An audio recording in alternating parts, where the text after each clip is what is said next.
battle. Could you be quiet? What is this? It's my new teeth. It's your new teeth. I don't bite. Well, not without a good reason. Always honest, always fun. Every weekend at 3 p.m. on GB News, the People's Channel, Britain's news channel. I think the most exciting bit for me is talking to people. People who I think are ignored often by the major news channels. We're going to give news they want to hear. There's a voice there that needs to be heard. I think there's a chance here for a diversity of opinion to be expressed, which you don't find elsewhere. It's really exciting. We don't hold back. We're free to say how decisions that are taken here affect us all around the country. Only on GB News, the People's Channel, Britain's news channel. Tired of the usual focus-tested, pre-prepared Westminster runaround? Well, so am I. So you want higher taxes? Is your department to blame for this? Are you rethinking this policy? Every Sunday at 9:30, I'll be sitting down with those in power to get the truth about the issues affecting you. Let's be honest, we've known about the cost pressures of this project for years, not months. That's the Camilla Tominey Show, a politics show with personality. On GB News, the People's Channel, Britain's news channel. Join us every night on GB News at 11 p.m. for Headliners, which is 3 top comedians going through the next day's news stories, which is exactly what you need, because when the establishment has gone crazy, you need some craziness to make sense of it. Headliners. You don't have to bother reading the newspaper. We've got it covered for you. Every night at 11 p.m. and repeated every morning at 5 a.m. We won't send you to sleep like some of the other paper review shows out there. So join us 11 p.m. every night on GB News. The People's Channel, Britain's news channel.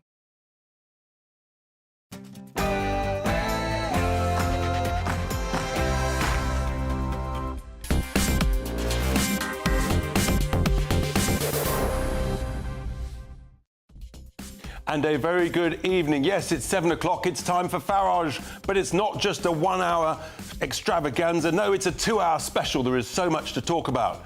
I'm going to be identifying as myself for the whole 2 hours, having got a little bit confused last night, but you'll be pleased to know I shall remain the same gender throughout the whole 2 hours. Now, in the first hour, we've got to look at the protests last night in Parliament Square, the impact of that. What's really going on? Patrick Christie, he'll be on a bit later with me. He's been getting himself into even more trouble today. We've got to look at the Labour turmoil, more resignations. What's the impact? What's the real influence on Keir Starmer? Will he hold or will he bottle it? And, of course, we've got the first exclusive pictures of Nigel. Yes, he is down under. I'm a Celebrity Pictures. All of that, so much more. But first, it's the news with Ray Addison.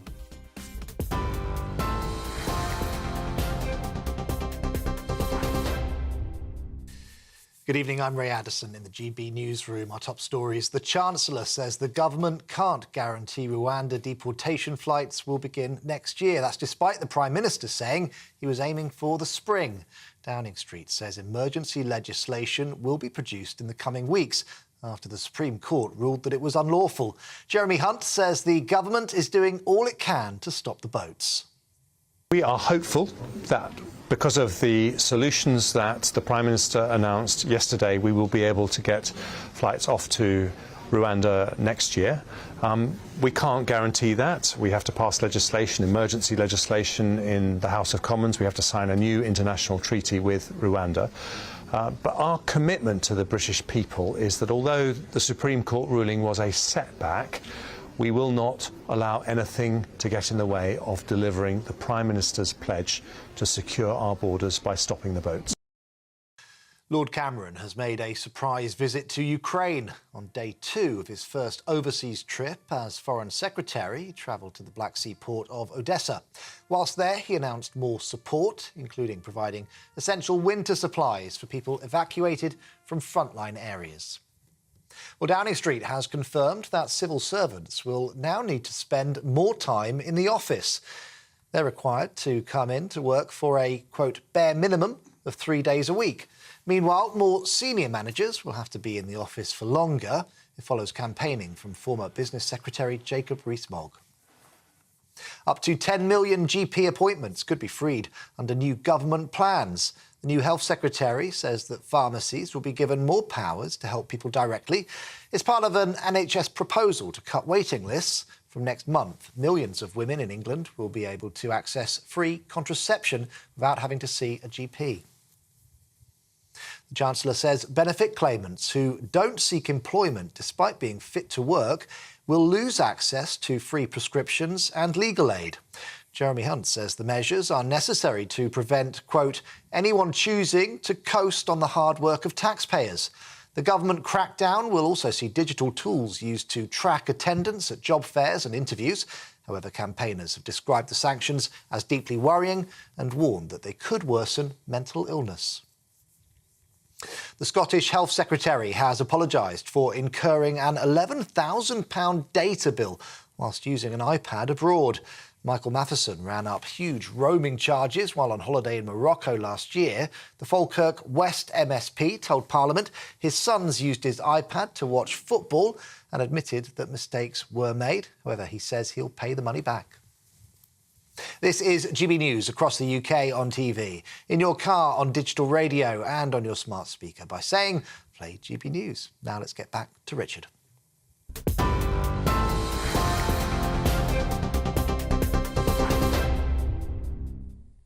Thank you, Ray. Well, welcome everybody to this 2-hour Farage special. And we have got so much to get through, an absolute extravaganza for you. First up, though, I want to take you back.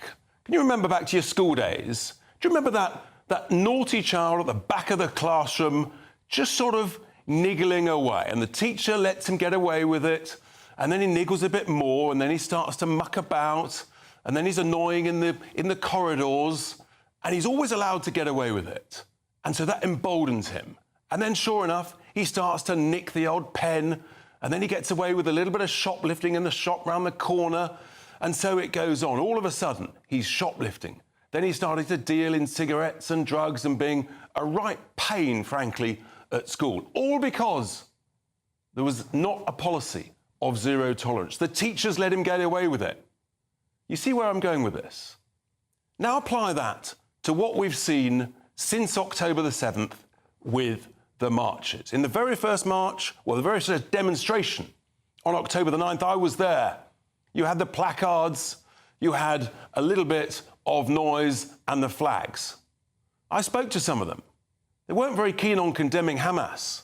And all of a sudden, because they were allowed to get away with it then, and so it grows, they felt emboldened. We saw more placards.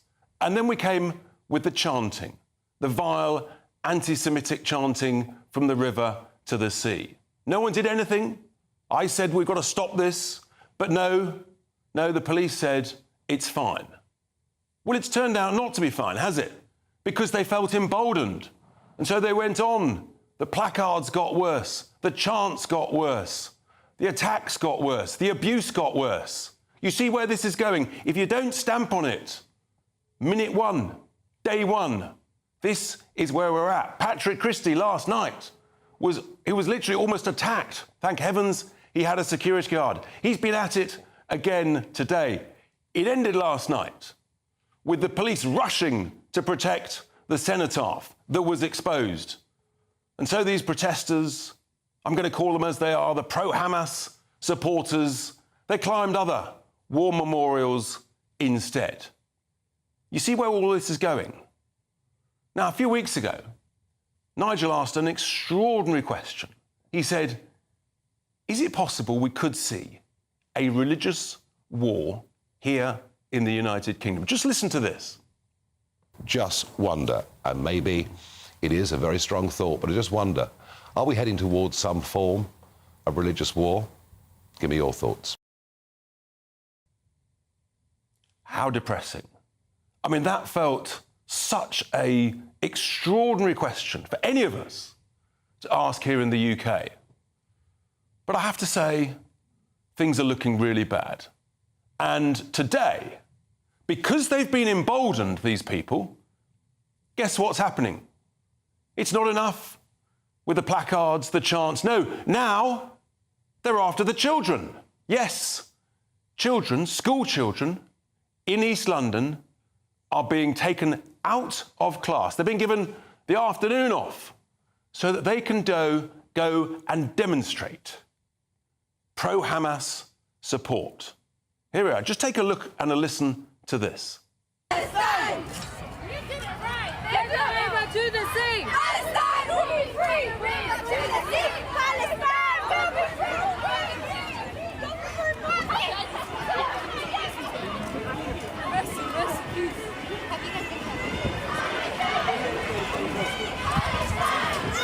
Palestine!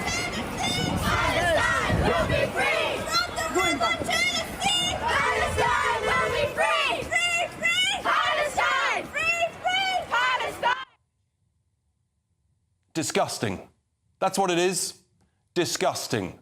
The reason we had to blur that out was because they were all children. Children being used to chant anti-Semitic songs like that. I mean, it's unbelievable. What in God's name is going on? How have we allowed this? I'll tell you how we've allowed it. Because we've emboldened them by being weak with feeble two-tier policing. I'm telling it as it is. If they hadn't allowed these marches, this wouldn't be going on. Where does this stop? How many more classes of children up and down the country within the next week or so will be given time off? It's unbelievable. Absolutely shocking. I'll be talking about that with my first guest, but my question for the first hour, should it be illegal to protest on war memorials, on cenotaphs? Should it be illegal to protest on war memorials? Email me farage@gbnews.com or X or tweet using the hashtag #FarageOnGBNews. That is the question. Well, I'm delighted that my first guest down the line is Rory Gagan, who's a former special advisor to Prime Minister Boris Johnson on justice and home affairs, and also a former police officer. Rory, a very good evening. Thank you for joining us on Farage on GB News. Rory, the Met Police, after those demonstrations yesterday, climbing on war memorials and things, they're sort of saying, well, no law's been broken. What's your view on that? Is that correct, or actually are they just essentially using two-tier policing once again? Well, I think, firstly, Richard, I think my head is honestly spinning from today. You know, half of Twitter, if not more, is saying we need new law. Half of Twitter, if not more, is saying, no, we don't, just enforce it. I think the truth lies somewhere, sadly, in a sort of blurred middle. So obviously there's a complex patchwork of obviously the laws, the case law, and then inevitably there's policy and guidance from the police and the Crown Prosecution Service. And so it's hard. It's honestly quite hard, I think, for anyone, even a relatively informed member of the public, to make head or tail of what the actual situation is. And I think perhaps the most disappointing point, honestly, for me from the Met's response was the fact that, in essence, they appear to be quite content to give every indication that it is completely lawful to clamber all over war memorials, but this is and the to point, give a green though. light for anyone who might be minded to do so. If you let people get away with it, if you show weak judgment, then don't be surprised if they push and push. It's what the school kids originally did in the back of the class when we were all at school. And this is what's going on. But I'm not sure I accept that, Rory. For me, it's about the police leadership saying, this is against the law, we're going to arrest you, we're going to charge you, and we'll see what the judges say however long it is down the track. At least then everybody knows where they stand. No nonsense, no ifs, no buts. Yeah, look, I've had quite a bit of contact on my phone today from former and current police, and there is a sort of divergence of opinion. You know, personally, I fall on the side that, frankly, clearly the scenes yesterday were appalling. The idea that it was merely an act of climbing up and then climbing down from a war memorial, I think, does an injustice to actually what anyone who watches that video would have seen, which is someone clambering up onto it as part of, linked to a protest. I wasn't there, so I don't know what else was going on at that protest other than what might have been seen on video.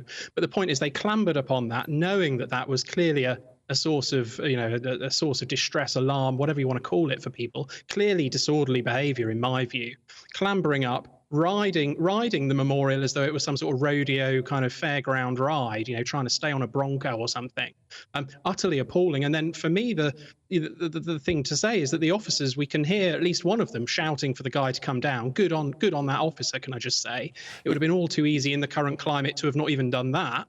But then for me, the bit that's missing still is, even if, and I'm prepared to concede that there's case law and there's stuff that gets in the way, I'm prepared to concede that point.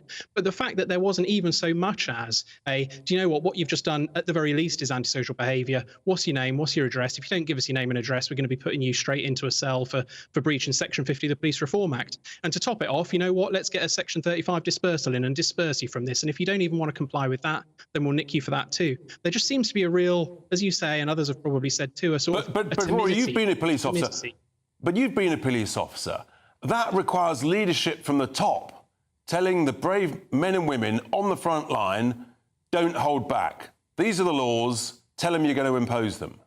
Well, right. And to be honest, with the officers in this case, any of these sort of large-scale public order things, people are drawn from all over their normal duties to police this. They're dependent upon good quality briefing, good quality orders, a good command structure, and a clarity as to what is and isn't lawful and to do in different scenarios. This particular one of people scaling war memorials, I would hope has been on the sort of the radar of the Met's leadership for weeks, if not months. We've all been talking about it, Rory. It's unbelievable they still let it go away with it. Rory, thank you so much for being with us here on GB News. That's Rory Gagan, a former police officer and former special advisor on justice to Boris Johnson when he was Prime Minister. Well, I'm joined secondly down the line by Russell Fort, who's a barrister who specialises in police law. Russell, a very good evening. Thanks for joining us. So, in your judgment, I think you probably just heard my previous interview there. Rory felt that the law, perhaps it's a matter of interpretation, it might be a bit grey. Would you agree with that, or where are you on this? Evening, Richard. Well, to a degree, I think he's right. Certainly, you'll find in almost every area of law there are grey areas. The problem with our policing laws in terms of protest, and I think Sir Mark Rowley is right about this, is that there is no specific offence of climbing on a memorial, notwithstanding that most reasonable people would be highly annoyed and irritated, and no doubt were, by the actions of those protesters. But if you or I were to go to America and, for instance, climb up Mount Rushmore, you'd find your collar felt pretty quickly, and that's because in the United States, as with many countries around the world, there is a clear specific offence relating to climbing on specified memorials. So that's where the problems for the police begin, because absent that clarity, and one should look to our legislators to address this problem, absent that clarity. Yeah, I mean, what those frontline officers need, they need that clarity. They need some strong judgment from their leadership. I want to move on, please, Russell, to the issue of two-tier policing, which the former Home Secretary accused the police of. Look, I mean, I was involved in some of the anti-lockdown marches in the COVID time. You then had, which were very, very heavily policed. You had very heavy policing in with the vigil for Sarah Everard. And yet you had very light touch policing with the Black Lives Matter protests in mid-2020. It does feel to me that we've got serious two-tier policing, and there's a sense of denial at the Met. Well, in some senses, the policing decisions were somewhat easier during times of COVID, of course, because it was, for the most part, illegal for people even to assemble in the numbers that they were assembling, and they had an automatic or straightforward reason for wanting to intervene in the protest. But the lack of clarity, and in particular one has to have regard in this country, is the problems caused by the human rights law and the right to freedom of assembly. And the courts, on a number of occasions, curtailing what the police can do because of the competing right of people to assemble and protest and so forth, have left the police in a very difficult position. And I quite agree that where there is a protest and people can be singled out for engaging in conduct which is clearly unlawful, then the police have an opportunity and an operational ability, if it's there, to intervene and deal with those people. But when you're talking about banning marches as a whole, the problem becomes much more difficult unless there is, as Sir Mark Riley had to say, clear intelligence. Yeah, I guess, Russell, what we've learned from this, I mean, my view is that the police are showing weak leadership and weak judgment. They're not brave enough at the top of the Met and other forces to lay down the existing law. And if that gets tested in the courts, fine, that's further down the track, but at least you showed a proper example. I think what we're learning is actually there's too many grey areas, and whichever government of the day needs to rapidly give the police greater clarity on these sort of issues. Well, I think that is the answer, and some steps have been taken recently to beef up the laws on protesting, particularly in light of the Just Stop Oil protesters and their new techniques and tactics. But as somebody who has to represent the police when they get sued frequently for their actions, in relation to protests. The police do have a real difficulty because of the way that the courts interpret the law, and that causes them to be highly reticent to intervene in some circumstances. Russell, well, I mean, that's a really good way to finish. Thank you so much indeed. It sounds to me as though actually the police are being let down, I think, by the leadership, but actually maybe the leadership is saying they're being let down by the legislation. Thank you so much indeed, Russell Fort, for that. He's a barrister specialising in police law. Now, I said earlier that Patrick was at a march earlier. Just take a look at this. I mean, we've got to look more at this later on, but just look at this as a little taster. Shame on you! Why? Shame on you! Shame on you! Shame on you! Why? Shame on you! Tell me why. Harassing the public! Stop harassing the public! You're not wanted! Not harassing. You're not wanted! You're killing babies! You're killing babies! You know what? Yes, you... Dear Patrick, he is a glutton for punishment, isn't he? But seriously, he's a journalist. Talk about free speech, for heaven's sake. Well, he'll join us later in the show to tell us about this yet another harrowing experience. We're going to go for a quick break. Don't go anywhere. But after that, we're going to be talking about I'm a Celebrity, because our very own Ben Leo, he's landed. He is down under. He's on the Gold Coast, and he's going to be talking about the first event, the first trial that Nigel, it appears, is already done, is underway. Don't go anywhere. It's GB News.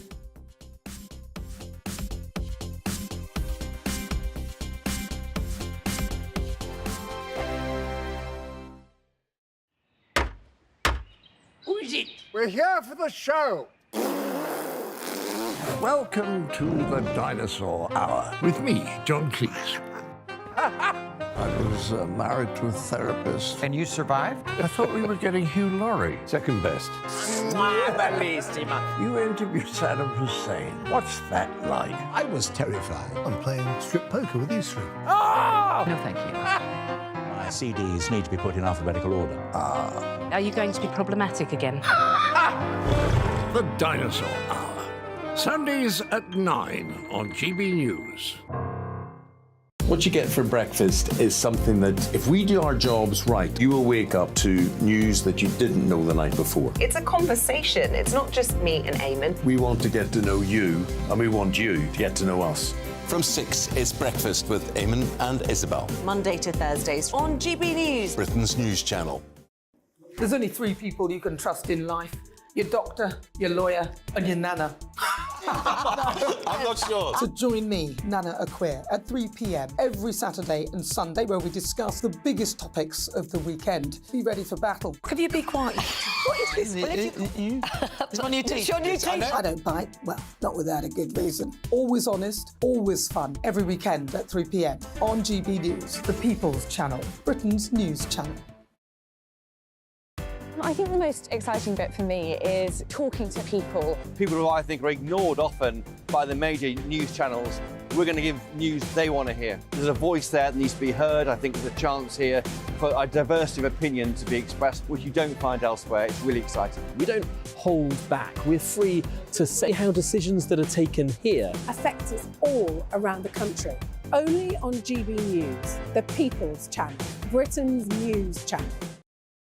Tired of the usual focus-tested, pre-prepared Westminster runaround? Well, so am I. So you want higher taxes? Is your department to blame for this? Are you rethinking this policy? Every Sunday at 9:30, I'll be sitting down with those in power to get the truth about the issues affecting you. Let's be honest, we've known about the cost pressures of this project for years, not months. That's the Camilla Tominey Show, a politics show with personality. On GB News, the People's Channel, Britain's news channel. Join us every night on GB News at 11 p.m. for Headliners, which is 3 top comedians going through the next day's news stories, which is exactly what you need, because when the establishment has gone crazy, you need some craziness to make sense of it. Headliners. You don't have to bother reading the newspaper. We've got it covered for you. Every night at 11 p.m. and repeated every morning at 5 a.m. We won't send you to sleep like some of the other paper review shows out there. So join us 11 p.m. every night on GB News. The People's Channel, Britain's news channel.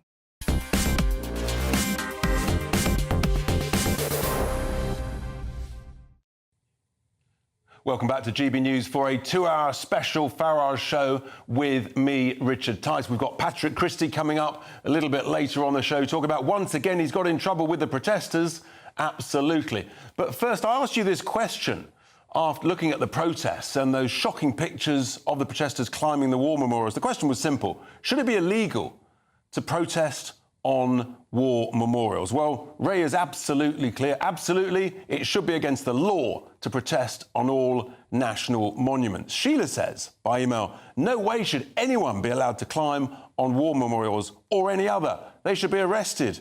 This is massively disrespectful to this country, says Sheila. And John, he doesn't hold back either. The disgusting insults to our glorious dead almost brought me to tears.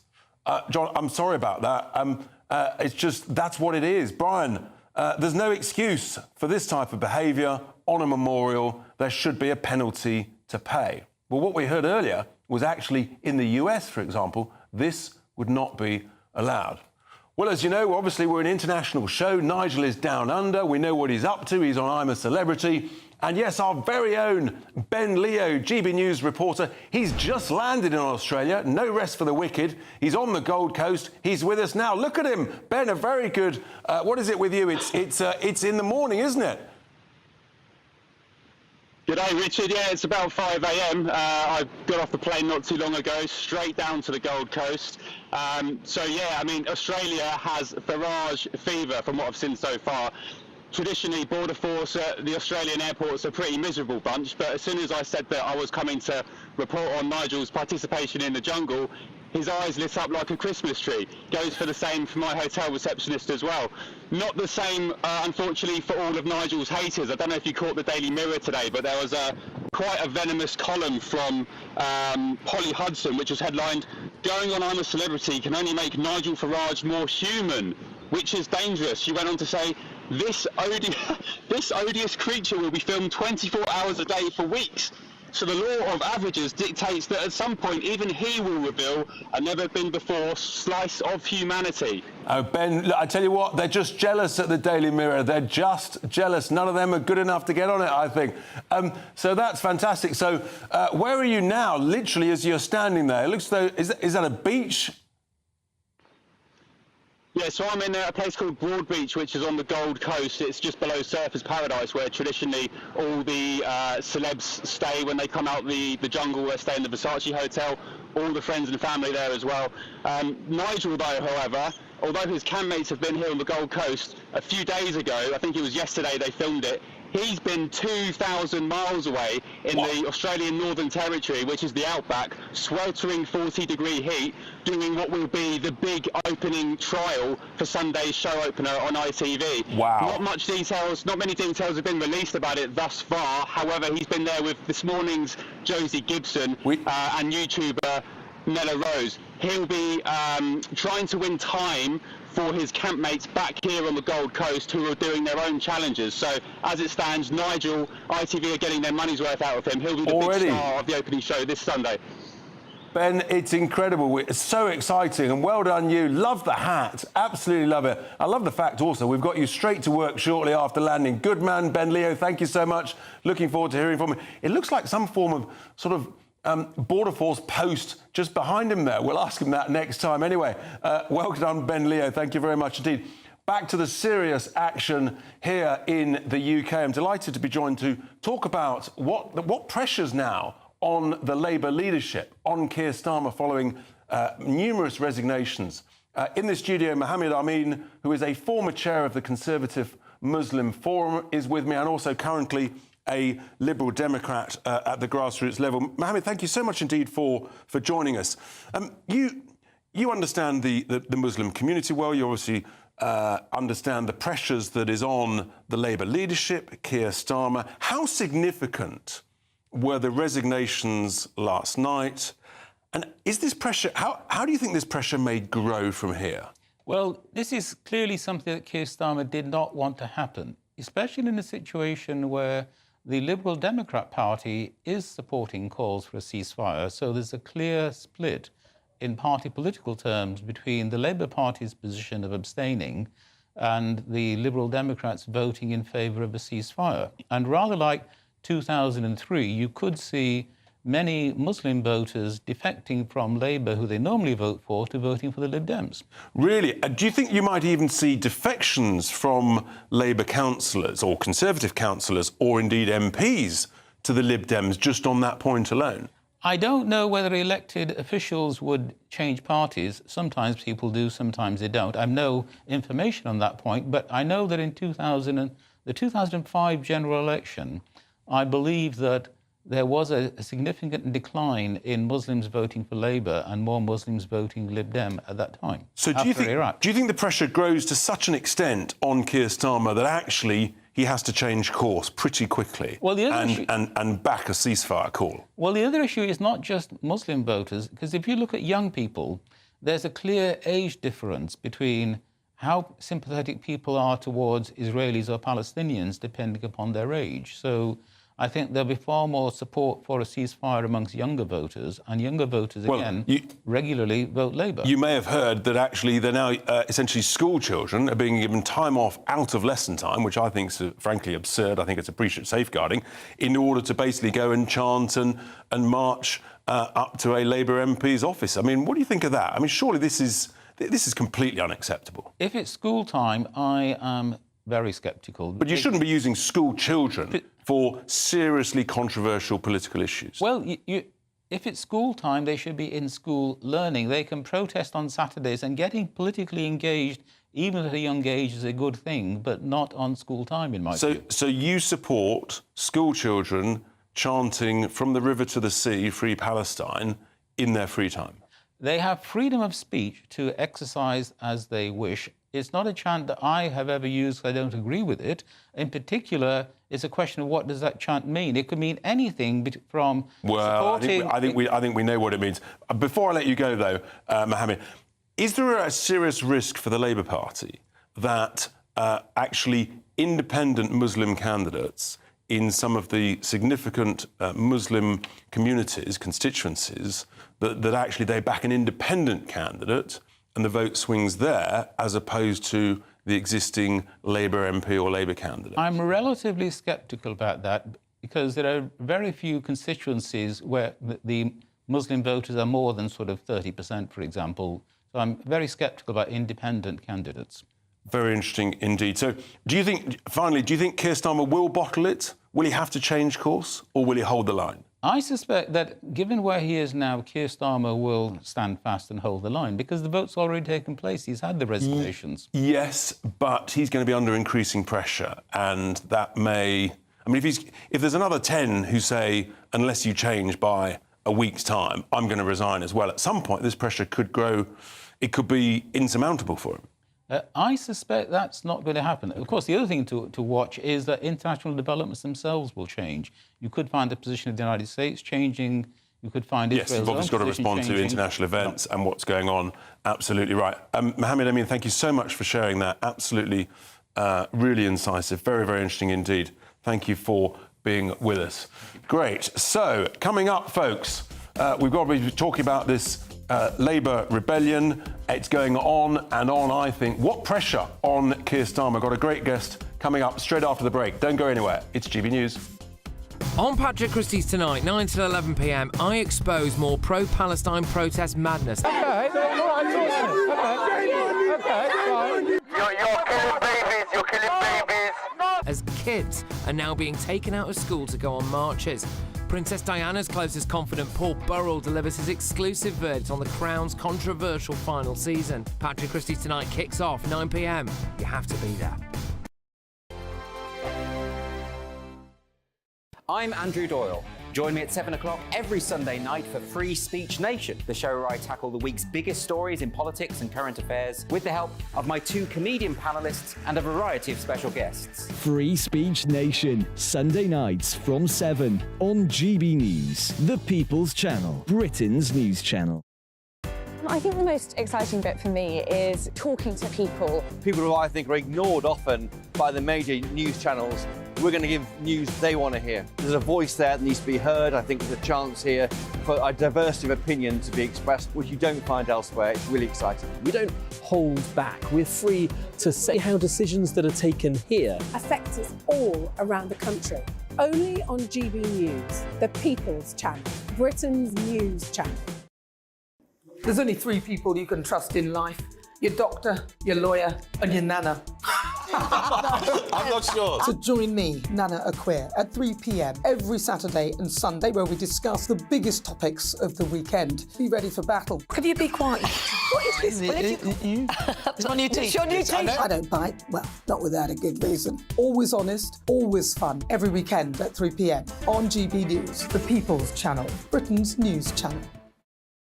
So Jubes and Kerr, we tackle the issues of the day with real, robust debate, both sides of the fence, battling it out with me in the middle with my forthright opinions and views. And often really interesting things happen because you start with a position and then by the end of the debate you find actually, well, I might not have thought about that one. What we need in this country is two new political parties. You should maybe think about doing a 2024 calendar. I'm Michelle Dewberry and I'm keeping you company right through until 7 o'clock this evening. GB News, the People's Channel, Britain's watching. Join us every night on GB News at 11 p.m. for Headliners, which is 3 top comedians going through the next day's news stories, which is exactly what you need, because when the establishment has gone crazy, you need some craziness to make sense of it.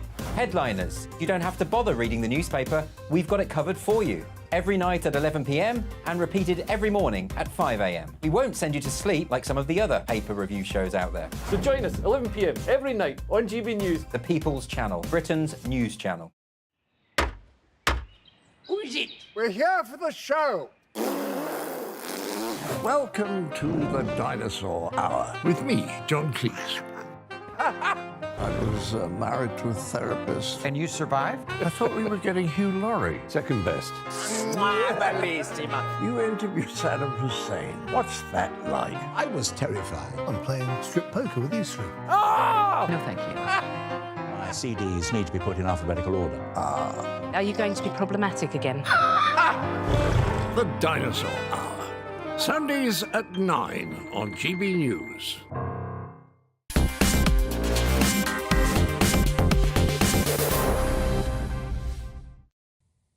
Welcome back to Farage on GB News. We've got a 2-hour special. Later up this hour, we're going to be talking to Patrick Christie. Once again, he's got himself into all sorts of trouble with the pro-Hamas protesters. Some shocking footage to look forward to or to experience there from Patrick. But first of all, I'm joined in the studio by Jonathan Sacerdoci, who is a broadcaster, journalist and commentator, just to look again at the pressure on the Labour Party from these protests.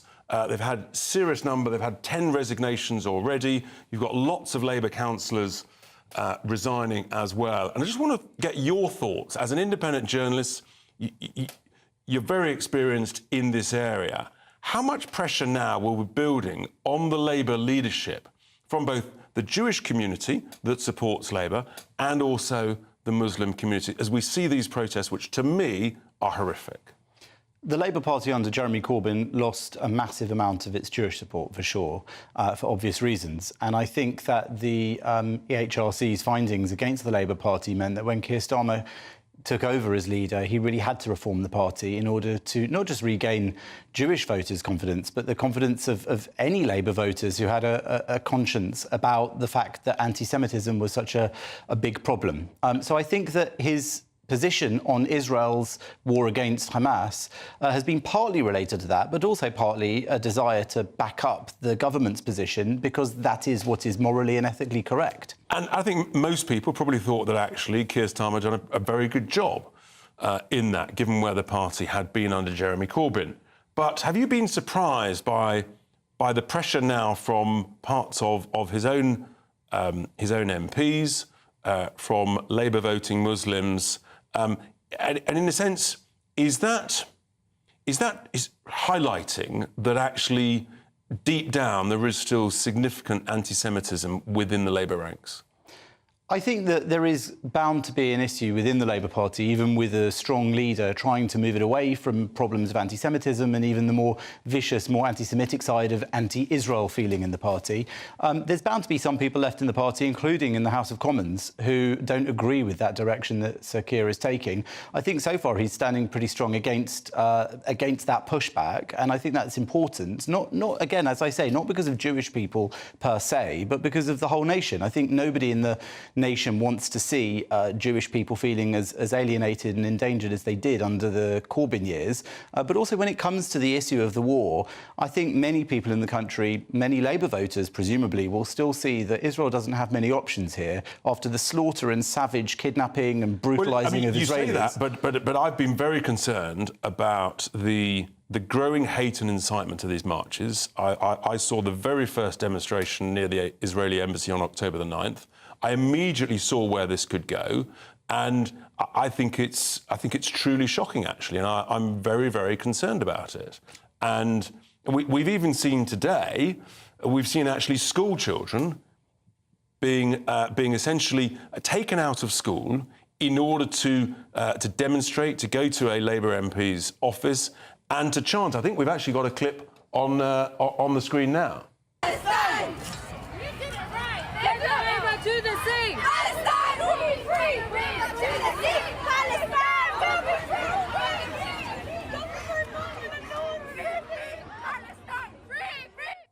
I mean, the reason that those pictures are blurred, Jonathan, is because they are children. Yes. And they are singing, chanting from the river to the sea, which I find absolutely abhorrent. And I think we're in a very bad place when you've got school children who are being taken out of school to get involved in the most controversial part of sort of geopolitics.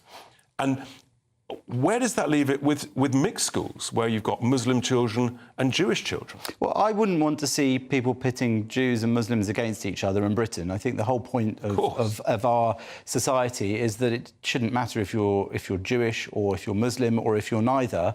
I think that we're all able to think as British people and as sensible consumers of the news. And what I'd like to say really about that chant is it is scary to see this from the river to the sea being chanted by children, by anyone on the streets of London. I think if anybody hadn't known previously what it meant and that it indicates a sort of genocidal intent towards the State of Israel and its people, they do know now because it's been so discussed. I agree entirely, but there's no way, in the nicest possible way, those children can know the undertones, the genocidal undertones. They are being used, I think, as pawns for a bigger picture. I think that touches on another very important part of this whole issue, which is that there is a bit of a gulf between the older part of society and the younger part and how they feel on this issue. And I think that's the case with many issues in the modern day. But I think that we are at a dangerous moment because if there are a lot of people in the traditional media, let's say like the BBC,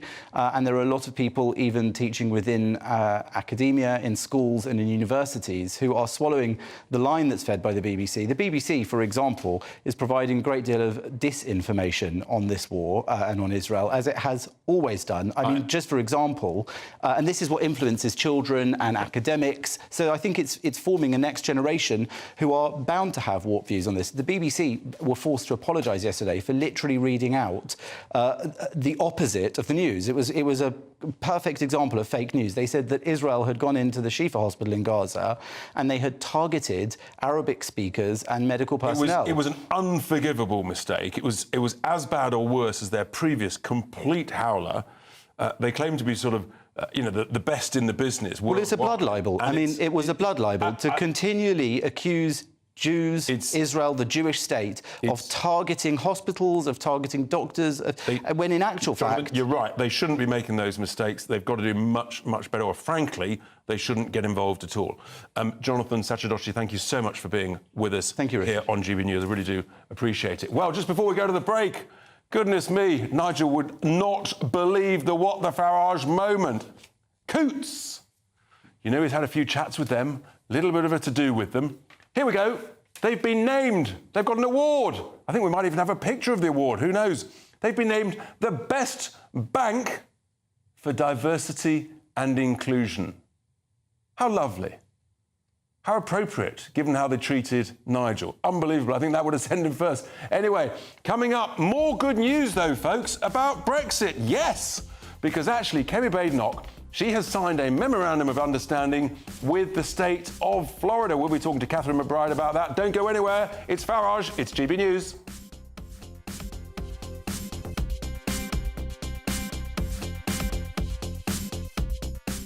Previously on Breakfast. But what do we do now that Rwanda plan has failed? Time for a solution. Stanley Johnson joins us this morning. We do have to get immigration under control. This policy of discouragement did work in the case of Australia. We have to make it work here. If we had 3 or 4 years, he could perhaps make this play, but he hasn't. He's got till November. Here's Grant Harold. He's a man that knows the workings of the Royals. There is people like myself who are around who are aware of what's true and untrue, and it'll be interesting to see. Is a turkeyless Christmas the way to go? You know, tradition isn't just about presents and everything. It's actually about a turkey for a lot of families. You know, turkeys are individuals. They form loving family bonds just like we do, and they deserve some peace this Christmas. Every morning, it's breakfast from 6 a.m. Hope you can join us.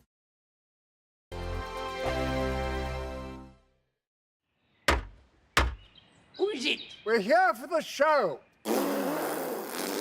Welcome to the Dinosaur Hour with me, John Cleese. I was married to a therapist. And you survived? I thought we were getting Hugh Laurie. Second best. You interviewed Saddam Hussein. What's that like? I was terrified. I'm playing strip poker with these three. Ah! No, thank you. My CDs need to be put in alphabetical order. Are you going to be problematic again? The Dinosaur Hour. Sundays at 9 on GB News. Tired of the usual focus-tested, pre-prepared Westminster runaround? Well, so am I. So you want higher taxes? Is your department to blame for this? Are you rethinking this policy? Every Sunday at 9:30, I'll be sitting down with those in power to get the truth about the issues affecting you. Let's be honest, we've known about the cost pressures of this project for years, not months. That's the Camilla Tominey Show, a politics show with personality. On GB News, the People's Channel, Britain's news channel. In the GB Newsroom, we bring you the news as it happens. With our team of dedicated journalists across the UK, we're ready to give you accurate reporting every day. When the news breaks, we'll be there with bulletins on GB News, the People's Channel, Britain's news channel. Now then, Lee Anderson here. Join me on GB News on my show, The Real World, every Friday at 7 p.m. I'm not eating bloody cat. Are you Delicious. mental? Open your mouth. OK, here comes a train. Reminds me of the scene in Singing in the Rain. Adam, is that a good one? Whoa! Join me at 7 on GB News, Britain's news channel. I'm Andrew Doyle. Join me at 7 o'clock every Sunday night for Free Speech Nation, the show where I tackle the week's biggest stories in politics and current affairs with the help of my 2 comedian panellists and a variety of special guests. Free Speech Nation, Sunday nights from 7 on GB News, the People's Channel, Britain's news channel. GB News, unlike other broadcasters, isn't obsessed with the London-Westminster bubble. We think there's a nation beyond the M25, and that's why we talk about the issues that matter across the land. Join me on State of the Nation, 8 to 9 o'clock, Monday to Thursday, on GB News. Daisy's listening, and you should too. I think the most exciting bit for me is talking to people. People who I think are ignored often by the major news channels. We're going to give news they want to hear. There's a voice there that needs to be heard. I think there's a chance here for a diversity of opinion to be expressed, which you don't find elsewhere. It's really exciting. We don't hold back. We're free to say how decisions that are taken here affect us all around the country. Only on GB News, the People's Channel, Britain's news channel.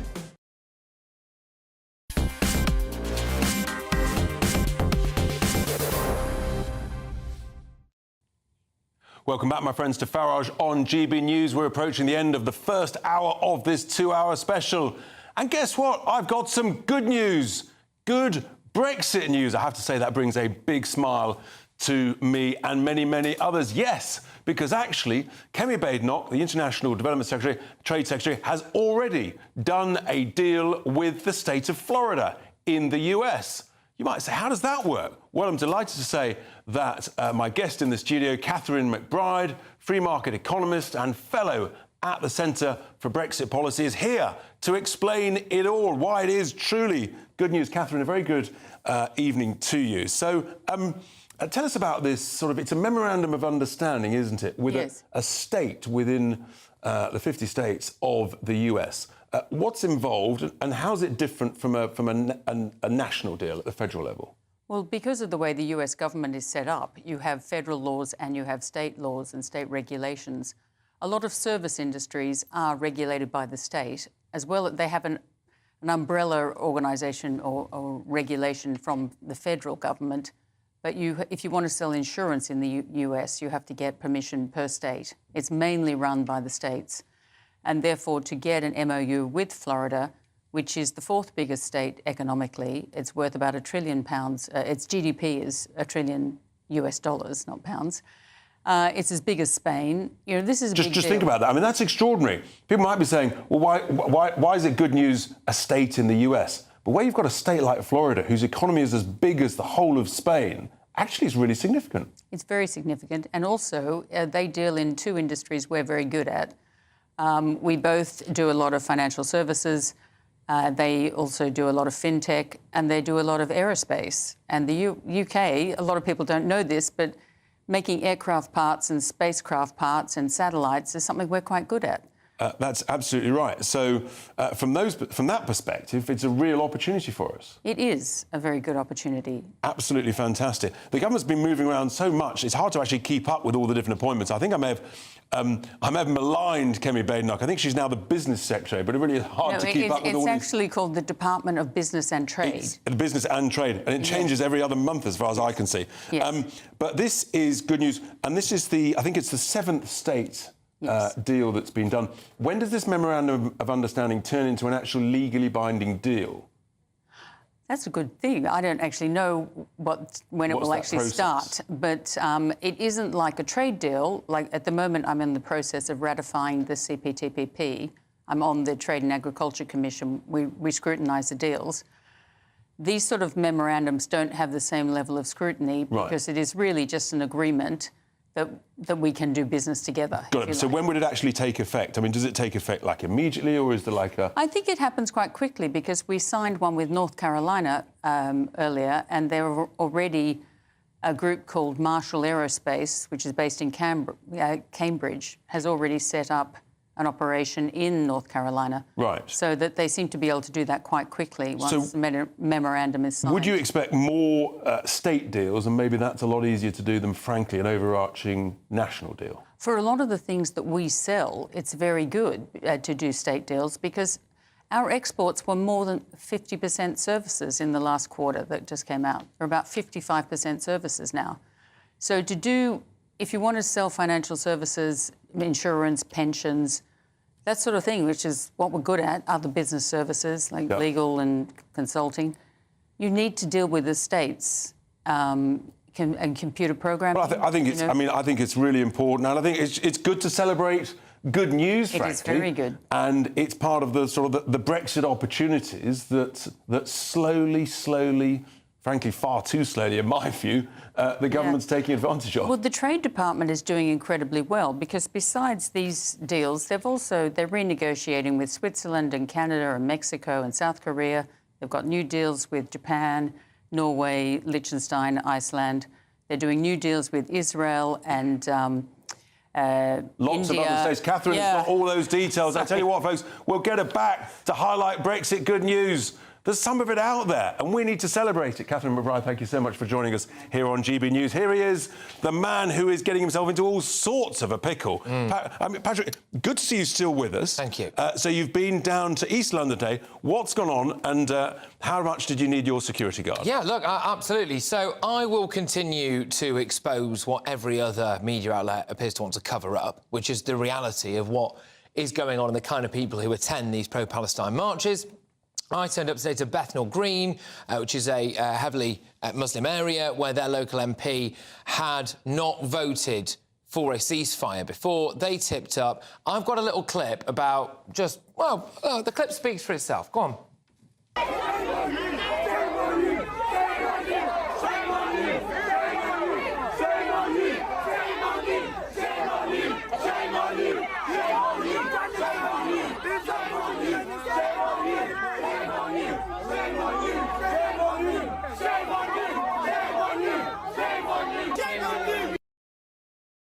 Unbelievable. Yeah, I had people... I mean, there's a lot more of this, again, between 9 and 11 p.m. tonight on my show. You know, there were people with megaphones chanting at me, the complete wanting to suppress the free press entirely. They don't want me to ask very basic questions to people like, why are you here? Why does this mean so much to you, etc.? And if you ask them, do they condemn Hamas on October the 7th, what's the answer? One person said yes. Everybody else just refused to answer the question, just refused to talk to me. The police stand around there. People are blocking the road. There was a problem with an ambulance getting through at one point as well. And you're just completely mobbed by these people. And this is the crux, though, Patrick. If they're not prepared to answer that question, that tells you they're a pro-Hamas supporter. Have you seen the footage of the children chanting the river to the sea? So this is why I went there today, because earlier in the day the children were there, so I was putting it to them, do you think it's right that children should be potentially indoctrinated on these marches, and if it's OK to try to intimidate a democratically elected MP by tipping up outside the office? Again, tune in, 9 to 11 p.m. Shocking stuff. I think it's absolutely disgusting to involve the children. They're essentially being used as pawns to chant something. They've no idea what it means and actually that it's deeply anti-Semitic. Tomorrow, we're going to see a national strike of students, if there is such a thing, apparently. What I'm fascinated to see about that, we'll be all over it, by the way, is how many teachers turn up there. Yeah. That'll be the next question. How many teachers? But also, these children, these sort of youngsters, student protests, before we know it, they'll be all over the country. Yep. Teachers will be taking them out. Patrick, it'll be a great show, 9 to 11. Do not miss that. That'll be absolutely fascinating. Now, I'm here for the next hour, of course, because I'm standing in for Jacob. Unbelievably, he's gone to some other channel this evening. But anyway, coming up, we're going to be talking about Rwanda. We're going to be looking forward to the autumn statement, what that means, and also the new series of The Crown. I'll be joined by GB News senior political commentators, Nigel Nelson. He's always got a view or two. And, of course, the editor of Conservative Home, Paul Goodman. Lots and lots more still to come up. It'll be an absolutely fascinating second hour. There may be a row or two. But first, here we go. We're going to head towards the all-important weather. What's going on? Good evening. Alex Burkill here again with your latest GB News weather forecast. Whilst for many tomorrow is going to be a largely dry day, we do have some rain to get rid of first this evening. That's in association with a front that's pushing its way from west to east. It has already brought some heavy rain across parts of Northern Ireland earlier today and is now pushing into western parts of Scotland, England and across Wales too. Some heavy outbreaks as it makes its way eastwards, but the rain should break up somewhat through the night. Some parts of northeast Scotland will stay largely dry with clear skies, some mist, some fog and some frost here. Elsewhere, clear skies behind the rain will allow temperatures to take a bit of a dip, so a chilly start on Friday morning with some patches of fog, perhaps even some freezing fog in some spots too. Any fog should largely clear as we go through the morning, and it should be a mostly fine day. Plenty of sunshine too, just a few showers most likely towards western parts of England, perhaps Wales, but these will ease as we go into the afternoon. Notice then some more cloud and some rain pushing its way in from the southwest later on. Temperatures for many a little bit higher than today, still a little bit of a chilly feel towards the north, turning milder towards the southwest. Then wet and windy weather spilling across all parts as we go overnight into Saturday, so it does look like it's going to be a fairly unsettled weekend. The greatest impacts from the rain will be in the southwest, where we have already saturated ground, but then as we go through Sunday and into Monday, it's going to be a bit more showery, so some drier spells in between the rain and temperatures dipping after a mild start to the weekend.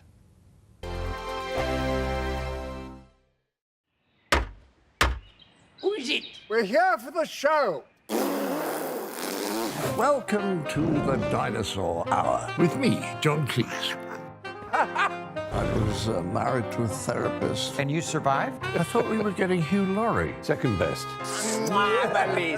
You interviewed Saddam Hussein. What's that like? I was terrified. I'm playing strip poker with these three. Oh! No, thank you. My CDs need to be put in alphabetical order. Are you going to be problematic again? The Dinosaur Hour. Sundays at 9 on GB News.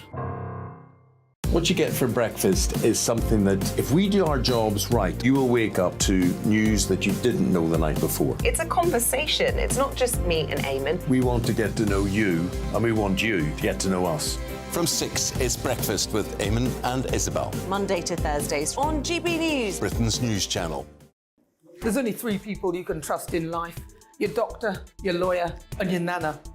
I'm not sure. So join me, Nana Acquia, at 3 p.m. every Saturday and Sunday, where we discuss the biggest topics of the weekend. Be ready for battle. Could you be quiet? What is this? It's my new teeth. It's your new teeth. I don't bite. Well, not without a good reason. Always honest, always fun. Every weekend at 3 p.m. on GB News, the People's Channel, Britain's news channel.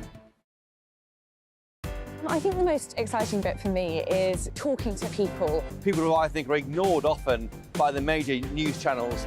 We're going to give news they want to hear. There's a voice there that needs to be heard. I think there's a chance here for a diversity of opinion to be expressed, which you don't find elsewhere. It's really exciting. We don't hold back. We're free to say how decisions that are taken here affect us all around the country. Only on GB News, the People's Channel, Britain's news channel.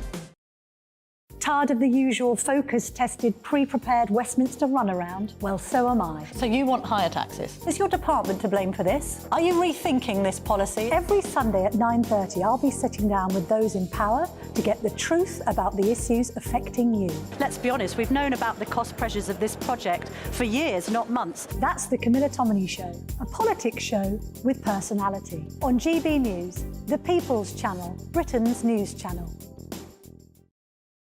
Join us every night on GB News at 11 p.m. for Headliners, which is 3 top comedians going through the next day's news stories, which is exactly what you need, because when the establishment has gone crazy, you need some craziness to make sense of it.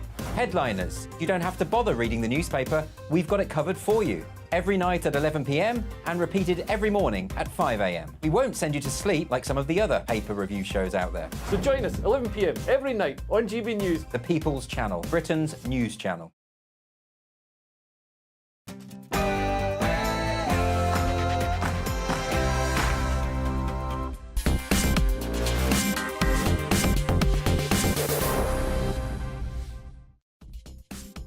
Well, a very good evening. It is now 8 o'clock, and it is still the Farage Show. Yes, we've got a 2-hour special, and you'll be pleased to know I'm still Richard Tice standing in for Nigel and for Jacob. He's disappeared somewhere to some other channel. What's going on? Anyway, we've got to talk about the Rwanda plan. Can Rishi's new Rwanda plan really work? We're also going to be looking at this Labour ceasefire row. We've got 10 front bench resignations.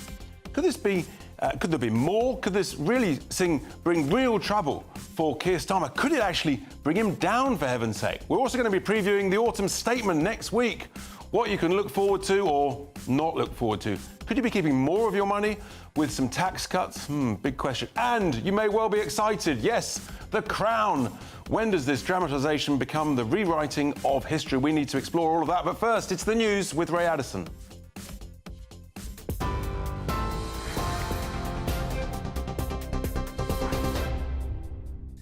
Thanks, Richard. Good evening. I'm Ray Addison in the GB newsroom. Our top stories. The Chancellor says the government can't guarantee Rwanda deportation flights will begin next year. That's despite the Prime Minister saying he was aiming for the spring. Downing Street says emergency legislation will be produced in the coming weeks. That's after the Supreme Court ruled that it was unlawful. Jeremy Hunt says the government is doing all it can to stop the boats. We are hopeful that because of the solutions that the Prime Minister announced yesterday, we will be able to get flights off to Rwanda next year. We can't guarantee that. We have to pass legislation, emergency legislation in the House of Commons. We have to sign a new international treaty with Rwanda. But our commitment to the British people is that although the Supreme Court ruling was a setback, we will not allow anything to get in the way of delivering the Prime Minister's pledge to secure our borders by stopping the boats. Lord Cameron has made a surprise visit to Ukraine. On day 2 of his first overseas trip as Foreign Secretary, he travelled to the Black Sea port of Odessa. Whilst there, he announced more support for Ukraine, including providing essential winter supplies for people evacuated from frontline areas. Downing Street has confirmed that civil servants will now need to spend more time in the office. They're required to come in to work for a bare minimum of 3 days a week. Meanwhile, more senior managers will have to be in the office for longer. It follows campaigning from former Business Secretary Jacob Rees-Mogg. Up to 10 million GP appointments could be freed under new government plans. The new Health Secretary says that pharmacies will be given more powers to help people directly. It's all part of an NHS proposal to cut waiting lists. From next month, millions of women in England will be able to access free contraception without having to see a GP. Back to the Chancellor, and Jeremy Hunt says benefits claimants who don't seek employment despite being fit to work will lose access to free prescriptions and legal aid. Jeremy Hunt says the measures are necessary to prevent anyone choosing to coast on the hard work of taxpayers, end quote. The government crackdown will also see digital tools used to track attendance at job fairs and interviews. However, campaigners have described the sanctions as deeply worrying. They're warning that they could worsen mental illness. The Scottish Health Secretary has apologised for incurring an £11,000 data bill whilst using an iPad abroad. Michael Matheson ran up a huge roaming charge while on holiday in Morocco last year. The Falkirk West MSP told Parliament that his sons used his iPad to watch football and admitted mistakes were made. He says he'll pay the money back. This is GB News across the UK on TV, in your car, on digital radio and on your smart speaker by saying, play GB News. Now let's get straight back to Richard.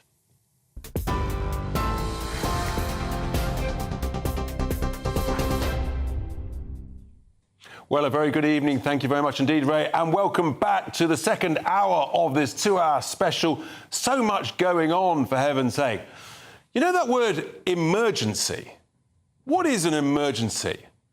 What is emergency legislation? Have you ever heard that word before? I mean, we've heard sort of urgent. Do you remember the Prime Minister back in March? He said he wanted an urgent review into the whole gender ideology stuff. Urgent.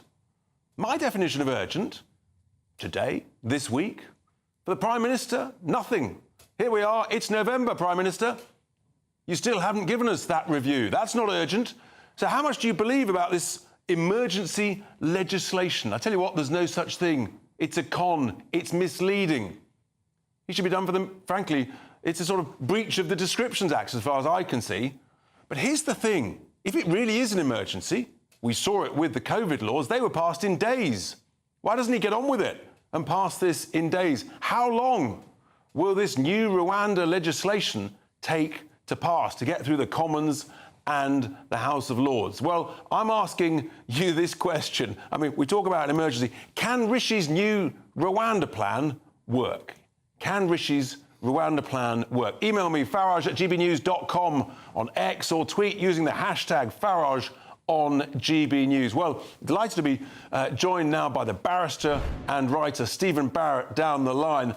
Stephen, a very good evening. Thanks for being with us. So, how does this work, this sort of emergency legislation? I mean, what is it and how long is it going to take?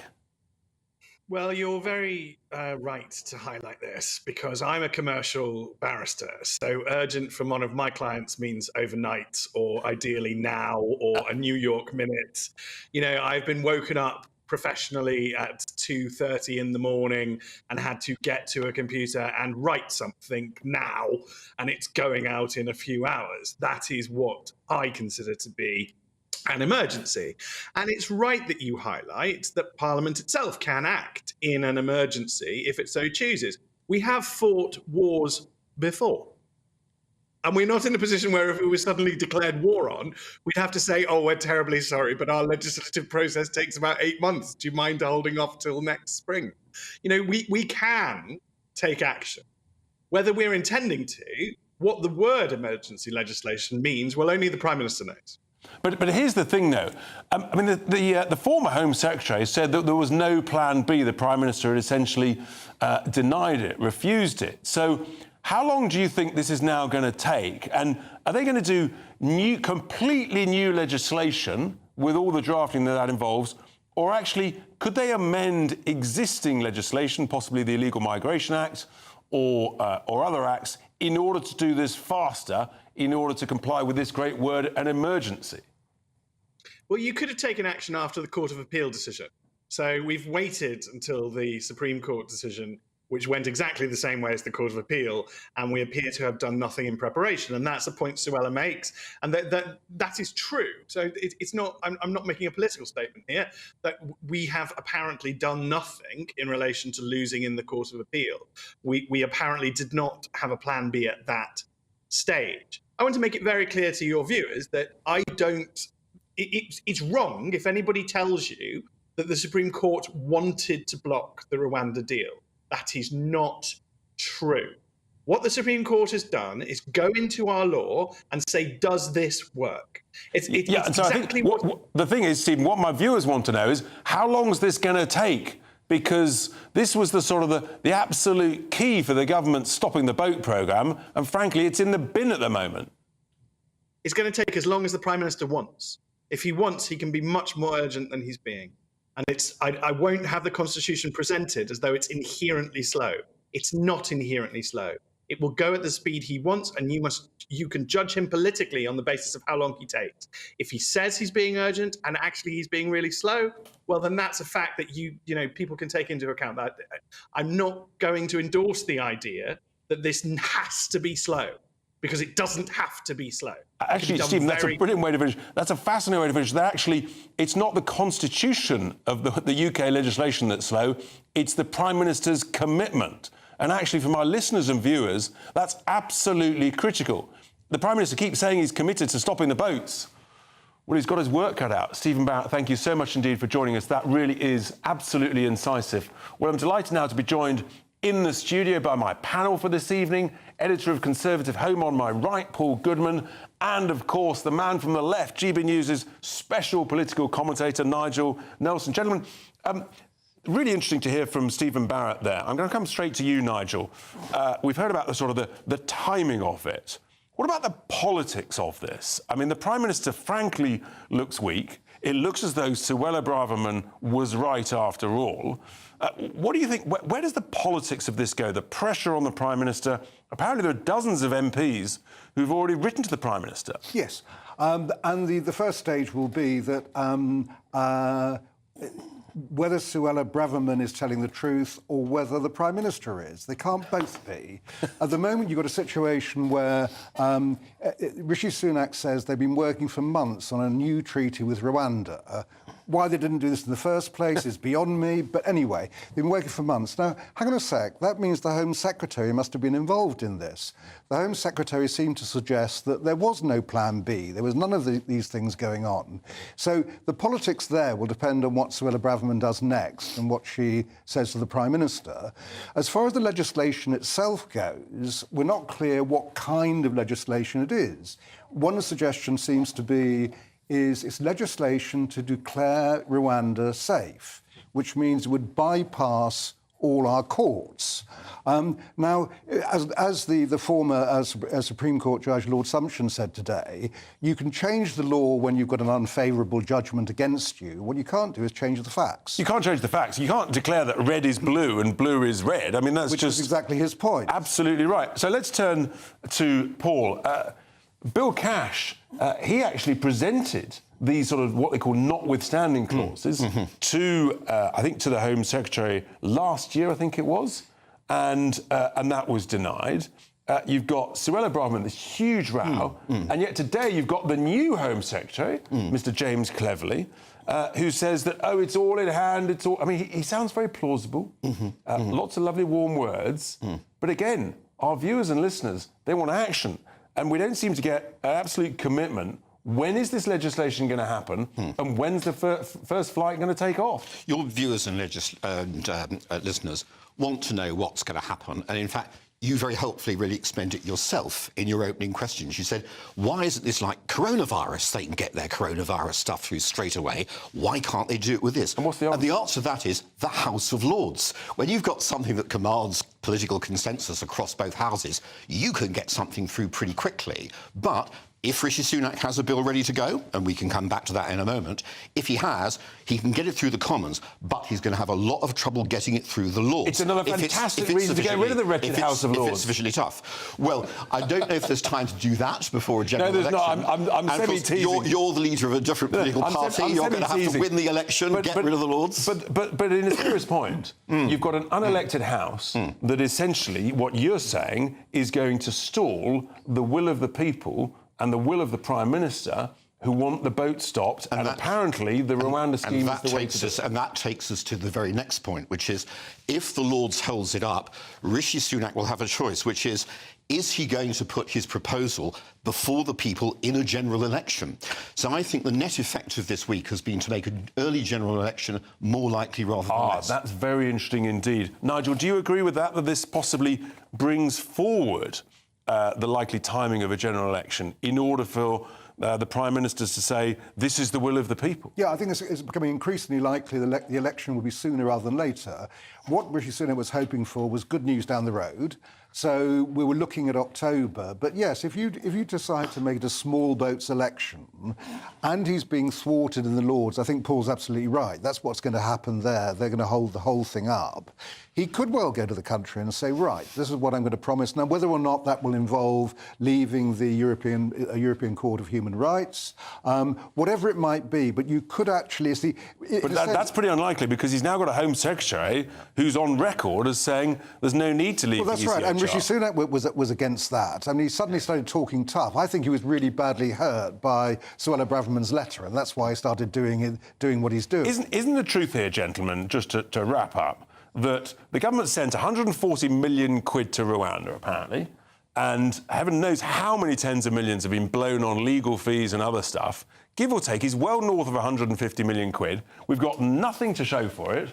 It may or may not happen before the general election. It's a massive waste of time and money, isn't it, Paul Goodman? I don't think the scheme's a waste of time. The truth is, he took the wrong legal advice, and Suella Braverman gave him the right legal advice. And he fired her. What does that say? And he fired her. What does that say about his political judgment? judgment? There was rather more to Suella Braverman's future than the advice. I mean, there's what she said about homelessness and rough sleeping, there's what she said about the marches, and there's the whole question of being able to cooperate as a team. So actually, I think a really interesting question that's the Westminster blob getting rid of her, as opposed to the people who want good strategic advice. You have to be able to govern coherently. If you can't govern coherently, you won't deliver anything. Well, there's nothing coherent about not getting this policy done, as far as I can see. I mean, it's just a waste of time and money. This will never be a deterrent. It was a gimmick. It's a gimmick. So, I mean, as you said, £140 million already spent. That's gone. You'll probably only be able to get a few hundred asylum seekers over there if they ever go, and I think they won't. But if they ever went there, it would cost about £600,000 each. You could keep one of them in a hotel for 12 years for that. I tell you what, folks, thank you very much, my panel. We're in the wrong business. We should be in the refurbing hotels business in Rwanda. Just think, we could have a piece of that 140 million quid. Thank you to my panel. We'll be seeing them a bit later. Now, I told you earlier we'd have the first pictures of Nigel taking part in I'm a Celebrity. Well, let's just take a look at... There he is. Goodness me. He is with... Will you recognise them? This morning, host Josie Gibson and influencer and YouTuber, someone I must confess I haven't heard of, Nella Rose. Thank you very much, panel. Coming up, so much to do, but don't go anywhere. It is, of course, Farage in our 2-hour special. On Patrick Christie's tonight, 9 till 11 p.m, I expose more pro-Palestine protest madness. Okay, all right, okay. You're killing babies, you're killing babies. As kids are now being taken out of school to go on marches. Princess Diana's closest confidant, Paul Burrell, delivers his exclusive verdict on the Crown's controversial final season. Patrick Christie's tonight kicks off 9 p.m. You have to be there. I'm Andrew Doyle. Join me at 7 o'clock every Sunday night for Free Speech Nation, the show where I tackle the week's biggest stories in politics and current affairs with the help of my 2 comedian panellists and a variety of special guests. Free Speech Nation, Sunday nights from 7 on GB News, the People's Channel, Britain's news channel. I think the most exciting bit for me is talking to people. People who I think are ignored often by the major news channels. We're going to give news they want to hear. There's a voice there that needs to be heard. I think there's a chance here for a diversity of opinion to be expressed, which you don't find elsewhere. It's really exciting. We don't hold back. We're free to say how decisions that are taken here affect us all around the country. Only on GB News, the People's Channel, Britain's news channel. There's only three people you can trust in life: your doctor, your lawyer, and your nana. I'm not sure. So join me, Nana Aquare, at 3 p.m. every Saturday and Sunday, where we discuss the biggest topics of the weekend. Be ready for battle. Could you be quiet? What is this? It's my new teeth. It's your new teeth. I don't bite. Well, not without a good reason. Always honest, always fun. Every weekend at 3 p.m. on GB News, the People's Channel, Britain's news channel. So Jubes and Kerr, we tackle the issues of the day with real, robust debate, both sides of the fence, battling it out with me in the middle with my forthright opinions and views. And often really interesting things happen because you start with a position and then by the end of the debate you find actually, well, I might not have thought about that one. What we need in this country is two new political parties. You should maybe think about doing a 2024 calendar. I'm Michelle Dewberry and I'm keeping you company right through until 7 o'clock this evening. GB News, the People's Channel, Britain's watching. Join us every night on GB News at 11 p.m. for Headliners, which is 3 top comedians going through the next day's news stories, which is exactly what you need, because when the establishment has gone crazy, you need some craziness to make sense of it. Headliners. You don't have to bother reading the newspaper. We've got it covered for you. Every night at 11 p.m. and repeated every morning at 5 a.m. We won't send you to sleep like some of the other paper review shows out there. So join us 11 p.m. every night on GB News. The People's Channel, Britain's news channel. Who is it? We're here for the show. Welcome to the Dinosaur Hour with me, John Cleese. I was married to a therapist. And you survived? I thought we were getting Hugh Laurie. Second best.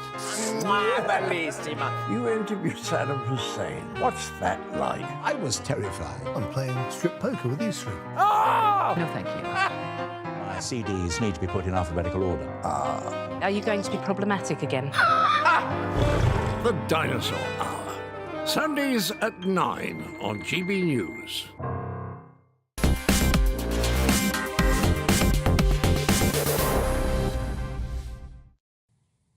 Welcome back, my friends. I'm Richard Tice. I'm standing in for Nigel and Jacob. Jacob's he's taken the night off to go to some other broadcasting channel. Heaven knows why. But anyway, we're here until 9 when Patrick Christie has got an outstanding show, some extraordinary footage from yet another protest that's gone badly wrong in my view. Now, before the break, I asked you, can Rishi's new Rwanda plan work? Can it work? It's supposed to be an emergency. Jenny says, there is no Rwanda plan. It's all propaganda. Let's hear what Simon says. Simon says, Rishi hasn't got the stomach or the decisiveness to deal with the immigration problem. He's just a journeyman. Wow. Journeyman going through the motions as Prime Minister. Whereas Isabella says she's a bit more optimistic. Yes, Rishi can take action, and yes, he'll get the planes off to Rwanda. Go, Rishi, go. I love it. Excellent optimism there from Isabella. Colleen says, I very much doubt it from all that I've heard and read. His promise will be broken. There we are. Goodness me. Well, all of this is just one part of a huge week of news. But the other one, obviously, is the ceasefire row. We've had many resignations, both from Labour councillors, but also Labour MPs resigning from the front bench, 10 of them, including Yasmin Qureshi, Jez Phillips. 56 Labour MPs overall voted in favour of the SNP amendment to the King's Speech, demanding a ceasefire. Just think about that. Labour MPs voting for the SNP amendment. We also saw protests in Parliament Square yesterday. But will Sikir, can he survive this? How much will the pressure grow from here? With me now is the former Labour advisor, Scarlett McGuire, to discuss this. And I've also got the journalist Andy No, has arrived fresh from the demonstrations down at Bethnal Green, these pro-Hamas, pro-Palestine protests. Scarlett, to you first. Fascinating time. Keir Starmer so far is holding firm, robustly taking the same line basically as the Prime Minister, not calling for a ceasefire. Can he hold this line How big is this pressure, or is that it? No, I think there's very little pressure. I mean, today I've spoken to people from both people who voted against the SNP in line with Keir, and people who voted for the ceasefire, and they all say the same actually. And what they say is it's over. I mean, what it was.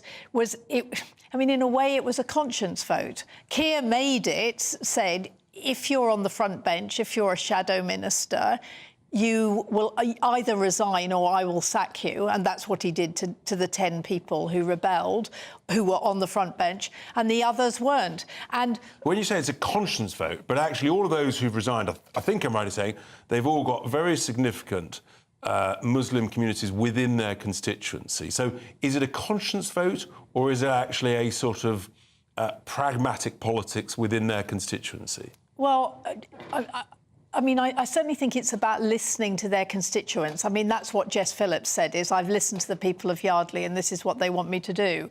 But, I mean, I think, look, what everybody in the Labour Party wants is an end to the fighting. There's absolutely no question. Everybody in every party. Everybody, absolutely. Everybody wants. It's how you get. It's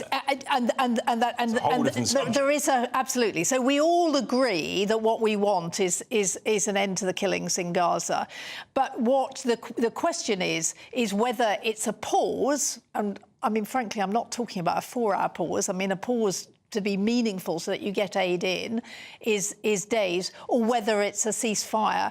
And what I mean, there are real differences about tactics, but in the end, everybody wants the same. Now, I've heard that actually the opposite, that this could grow, the pressure could grow, and the question, I guess, is whether in some constituencies where there's a very significant Muslim community, is it possible that you will see independent Muslim candidates stand against a Labour candidate? And is that why some of these Labour MPs are so anxious? And could that vote, almost like a sort of, I use the word carefully, almost like a block vote, go towards a different candidate? Yeah, obviously. I mean, if you look at what is happening in Bow and Bethnal Green, I mean around Roshanara Ali's constituency, they are trying. I mean, I would say they're trying to bully her into changing her mind, right? And so there is no question that just the way your party is going to stand against the Tories in the hope that you're going to lose it for them, and very nicely Labour will win. And that's what you're going to do. Is that if there are independent Muslim candidates, they will split the vote. But that's where the pressure is coming from, not from Parliament. You talk about pressure and bullying. I'm going to turn to Andy No, because you've been down at some of the protests. You've been at a lot of the protests. You've been at Bethnal Green today.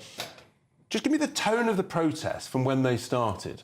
Is the tone similar, or is it actually getting more aggressive, more unpleasant? We're 5.5 weeks since the protests started. Week by week, generally, I notice people are becoming more angry. And, of course, another element to the protest has been religious extremism. I was just in Tower Hamlets covering the direct action protest outside the Labour Party office. And the sentiment being expressed there was that the MP... That's right. We'll just look at some footage whilst you're talking, Andy, of some of this from Patrick today. You can see it there. But keep going. How bad is it, within these crowds? You've done a lot of footage yourself. Well, the people weren't violent, but they were expressing, I would say, extreme views, viewing this MP not just as someone who voted in a way that they disagreed with, but rather was a traitor. That's strong language. Yes, and comments online directed at her, I saw, kept bringing up that perhaps she wasn't really a Muslim because of the way she had voted.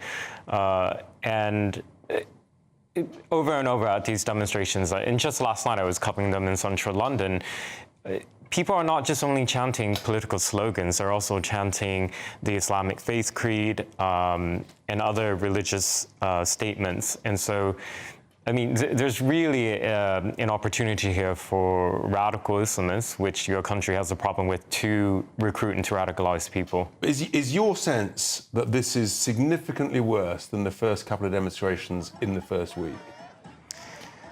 I don't know if I would say significantly worse. Is it worse? But I would say worse in that just last night, in the demonstrations I've covered, I hadn't seen drivers being surrounded and threatened and their vehicles hit like it happened in last night. So it's looking more and more like what's normal in America. My concern, Andy, is that it's sort of emboldening the protesters. Scarlett, I mean, it's just interesting hearing that these protests are getting worse, but not significantly worse. It just feels to me that they've been emboldened by what I think is weak policing. Well, I think if you're a policeman, that you've got to think very hard about what it's like when you're in a minority and you've got a lot of people. I mean, I think I haven't been down to the Bethnal Green ones. I don't know what it was like, but I think what the police have done is that they've been policing it and then they've been making the arrests afterwards. And you can, rather than picking people out of a crowd, I don't think it's about weak policing. I mean, I do think the problem is that people feel very, very passionately. And then what is worrying is listening to Andy is that people with extreme religious views are taking over. Whereas, I mean, I bow to Andy, but on the big marches, on the Saturday marches, you had lots and lots of young people. You had lots and lots of old. And this is, I think you're right, Scarlett. It's the worry that essentially the extremists are taking over. And I'm very but only in this particular case. I'm very it's worried only about using children for very controversial political means. Yeah, but Richard, it's very important. This is Tower Hamlets. This is one place. This isn't what's happening everywhere, right? I don't want you to start saying this is what the protests are about. Most of the protests, up until now, the Saturday protests have been peaceful, right? But deeply anti-Semitic. Some of the people on it are deeply anti-Semitic. You talk about Tower Hamlets, but if you're not careful, we'll have children in other towns and cities also being taken out and used, and that would, I think, be very, very bad. Well, I hope not, because I think that what every parent needs to remember is that every school day matters for every child. Absolutely right, Scarlett, on that. We absolutely agree. Thank you to Scarlett. Thank you to Andy. Coming up, my panel will be looking at the autumn statement, which is fast approaching next week. Rumours of tax cuts. Really, Mr. Hunt? Could you expect to keep more of your own money in your pocket? That'd be a nice change. All of that on Farage in this 2-hour special.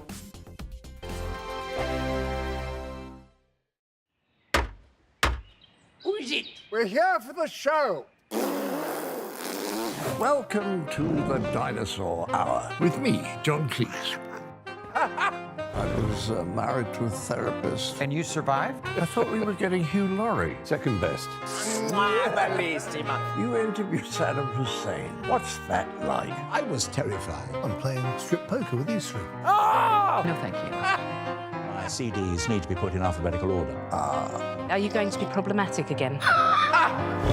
The Dinosaur Hour. Sundays at 9 on GB News.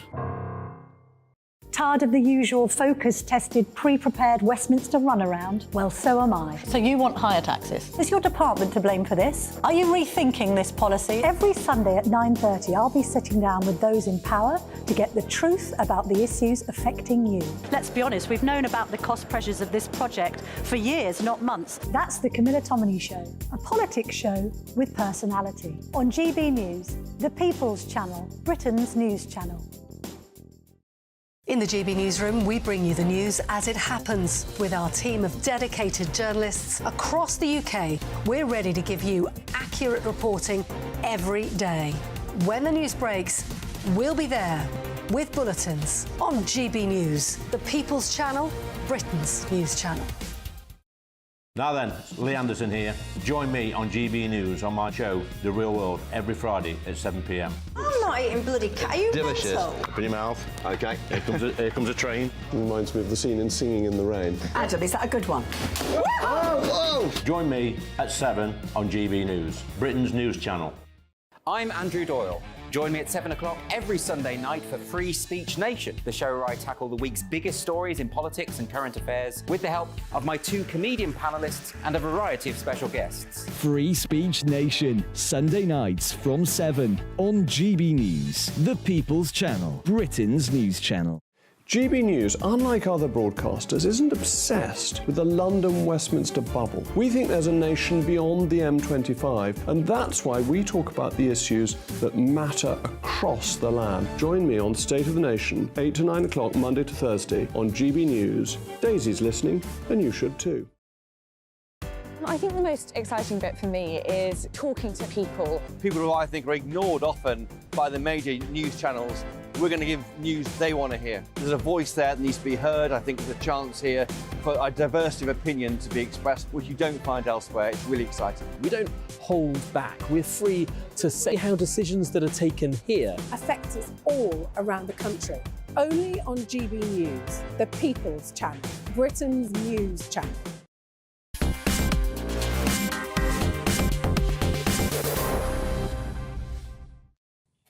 Welcome back, my friends, to this 2-hour Farage special. And yes, there's some good news possibly. We need to look ahead to next week's autumn statement.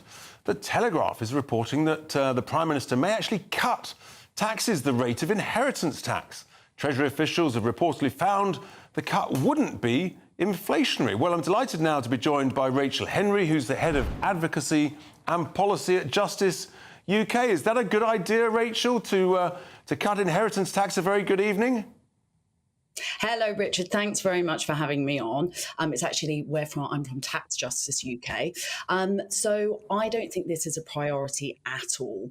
I think, it really reeks of a government looking for sort of political opportunism over what people actually want. What people really want is investment in public services. People are crying out for the ability to be able to get a GP appointment, for their, schools not to be crumbling around their children, for, old people to be taken care of properly. And, I think really if there's any headroom in the public finances, we absolutely have to be investing in public services, not prioritising tax cuts for a tiny amount of rich people. And Rachel, obviously we've got the highest taxes, I think, for 70 years. We've got to get some growth in the economy. Surely the way to get growth is possible if to put more money back into people's pockets. Maybe from your perspective, it wouldn't be inheritance tax, but would you support a cut in tax for small businesses or lifting the threshold on the income tax for the lowest paid, the least well off? So look, I think there's a couple of points there. This thing that is often touted about, being a 70-year, tax high burden. Actually, we've had historically really low levels of tax in the UK.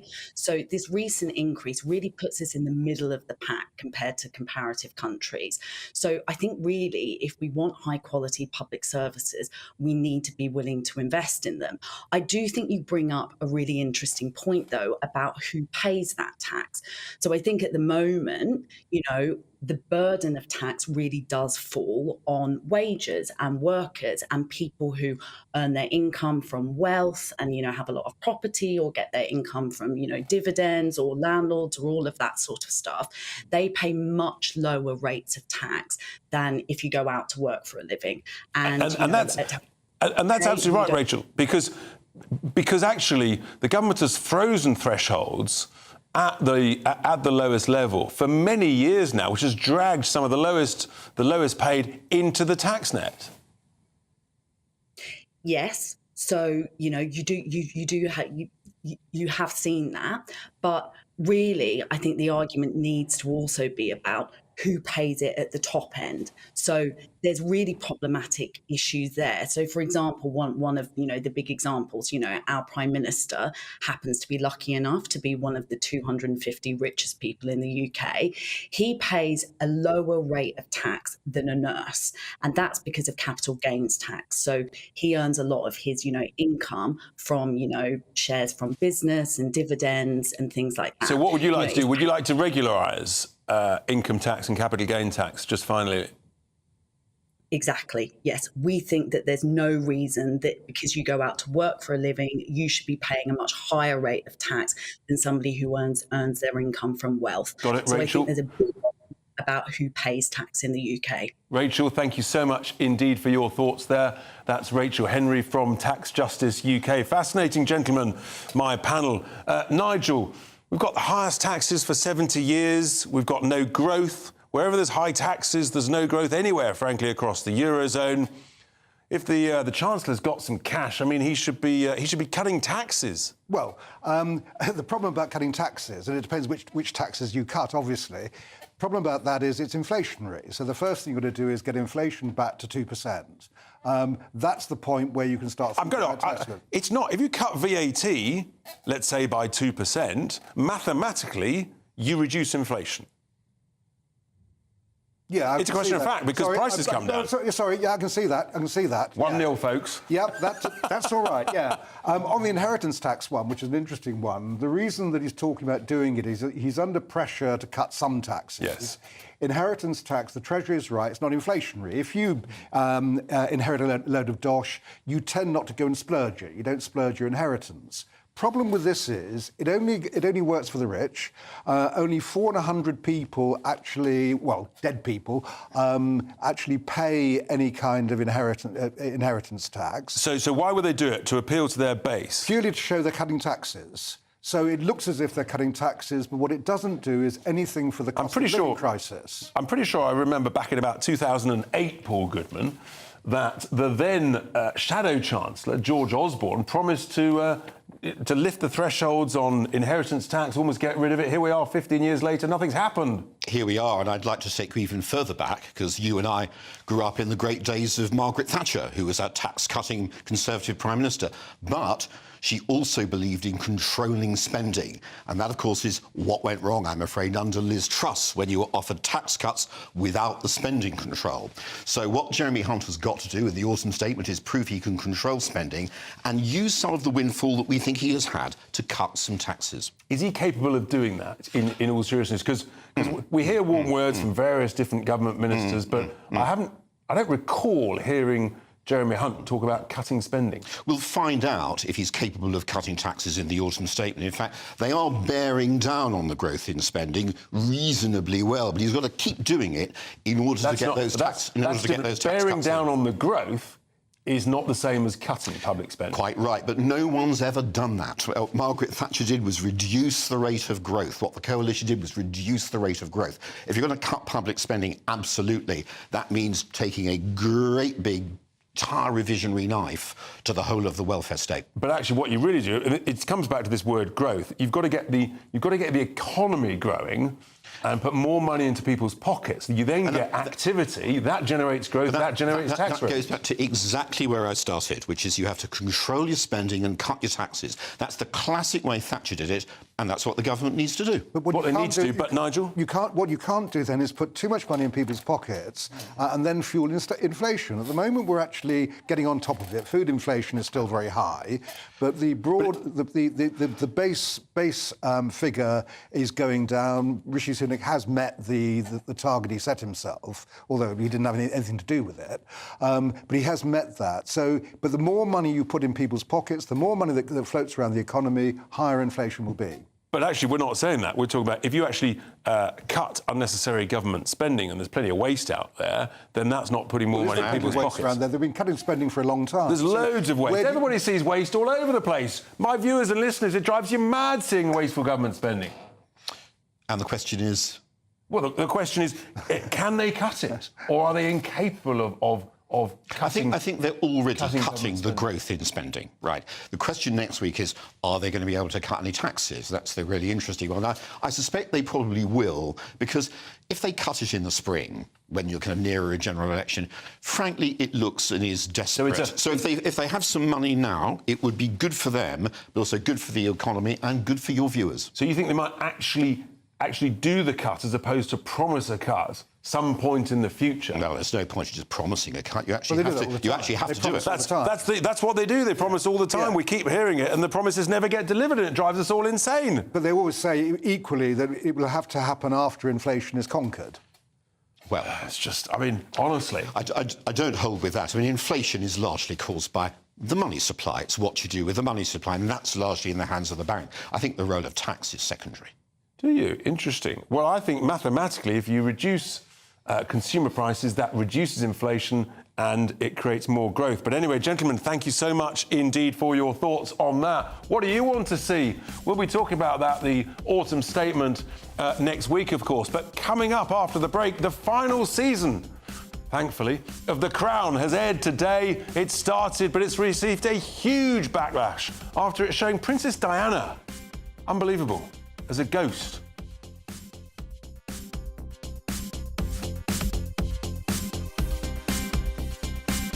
Previously on Breakfast. What do we do now that Rwanda plan has failed? Time for a solution. Stanley Johnson joins us this morning. We do have to get immigration under control. This policy of discouragement did work in the case of Australia. We have to make it work here. If we had 3 or 4 years, he could perhaps make this play, but he hasn't. He's got till November. Here's Grant Harold. He's a man that knows the workings of the Royals. There is people like myself who are around who are aware of what's true and untrue, and it'll be interesting to see. Is a turkey this Christmas the way to go? You know, tradition isn't just about presents and everything. It's actually about a turkey for a lot of families. You know, turkeys are individuals. They form loving family bonds just like we do, and they deserve some peace this Christmas. Every morning, it's breakfast from 6 a.m. Hope you can join us.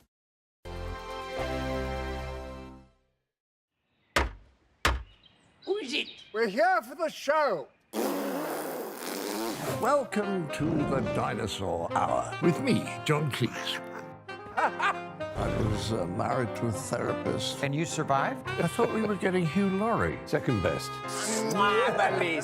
You interviewed Saddam Hussein. What's that like? I was terrified. I'm playing strip poker with these three. Oh! No, thank you. My CDs need to be put in alphabetical order. Are you going to be problematic again? The Dinosaur Hour. Sundays at 9 on GB News. What you get for breakfast is something that, if we do our jobs right, you will wake up to news that you didn't know the night before. It's a conversation. It's not just me and Amin. We want to get to know you, and we want you to get to know us. From 6, it's Breakfast with Amin and Isabel. Monday to Thursdays on GB News. Britain's news channel. There's only 3 people you can trust in life. Your doctor, your lawyer, and your nana. I'm not sure. So join me, Nana Aquare, at 3 p.m. every Saturday and Sunday, where we discuss the biggest topics of the weekend. Be ready for battle. Could you be quiet? What is this? It's my new teeth. It's your new teeth. I don't bite. Well, not without a good reason. Always honest, always fun. Every weekend at 3 p.m. on GB News, the People's Channel, Britain's news channel. I think the most exciting bit for me is talking to people. People who I think are ignored often by the major news channels. We're going to give news they want to hear. There's a voice there that needs to be heard. I think there's a chance here for a diversity of opinion to be expressed, which you don't find elsewhere. It's really exciting. We don't hold back. We're free to say how decisions that are taken here affect us all around the country. Only on GB News, the People's Channel, Britain's news channel. Tired of the usual focus-tested, pre-prepared Westminster runaround? Well, so am I. So you want higher taxes? Is your department to blame for this? Are you rethinking this policy? Every Sunday at 9:30, I'll be sitting down with those in power to get the truth about the issues affecting you. Let's be honest, we've known about the cost pressures of this project for years, not months. That's the Camilla Tominey Show, a politics show with personality. On GB News, the People's Channel, Britain's news channel. Join us every night on GB News at 11 p.m. for Headliners, which is 3 top comedians going through the next day's news stories, which is exactly what you need, because when the establishment has gone crazy, you need some craziness to make sense of it. Headliners. You don't have to bother reading the newspaper. We've got it covered for you. Every night at 11 p.m. and repeated every morning at 5 a.m. We won't send you to sleep like some of the other paper review shows out there. So join us 11 p.m. every night on GB News. The People's Channel, Britain's news channel.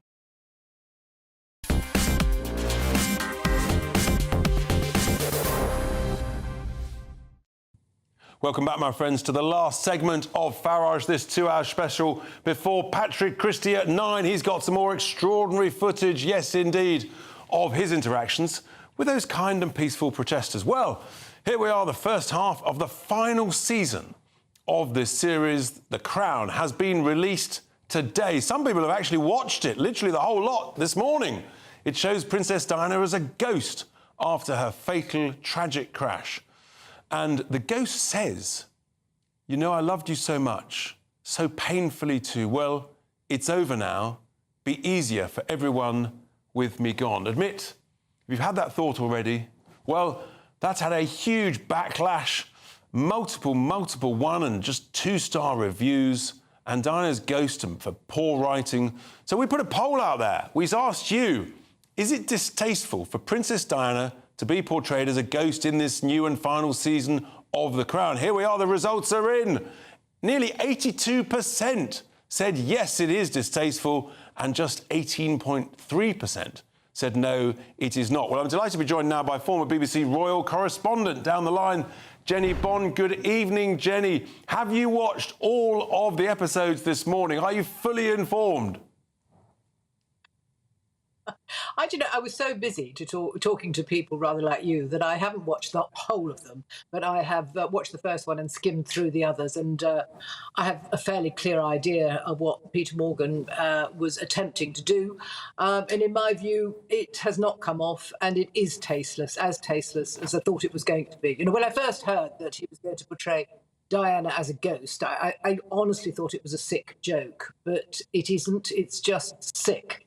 And my heart goes out to William and Harry, because I can't imagine how they feel knowing, I don't know if they will watch, I don't think William will watch, but knowing that their mother is being brought back in this way. I mean, how would anyone feel having their relatively recently dead mother portrayed on screen for the delectation and entertainment of the world? It's sick. And so, essentially, Jenny, this series, all these seasons, it seems to me that it's got worse and worse as I've lost track of how many seasons there are, but as it's got nearer sort of modern day, it's got worse and worse. Yeah, I mean, actually, in the beginning, I liked it. It's terrifically glossy. It's so well acted. And the script in the beginning was quite good. I don't know if that's the distance of time, the fact that, I wasn't reporting on the royals then. I've only read about it. There's certainly true that, we couldn't go back and look at YouTube or many proper news reports, just sort of pathé news of those early years, which were terrifically deferential. Now, if anyone wants to... So I liked them. I thought they were interesting. And actually, I think the Queen quite enjoyed them, the late Queen. I understand that she used to watch it on Sunday evenings. It was projected onto a screen in one of her rooms there, and I think she quite liked some of it. Indeed, her granddaughter, Princess Eugenie, was overheard saying, "Granny loves it." So I think those early theories were okay.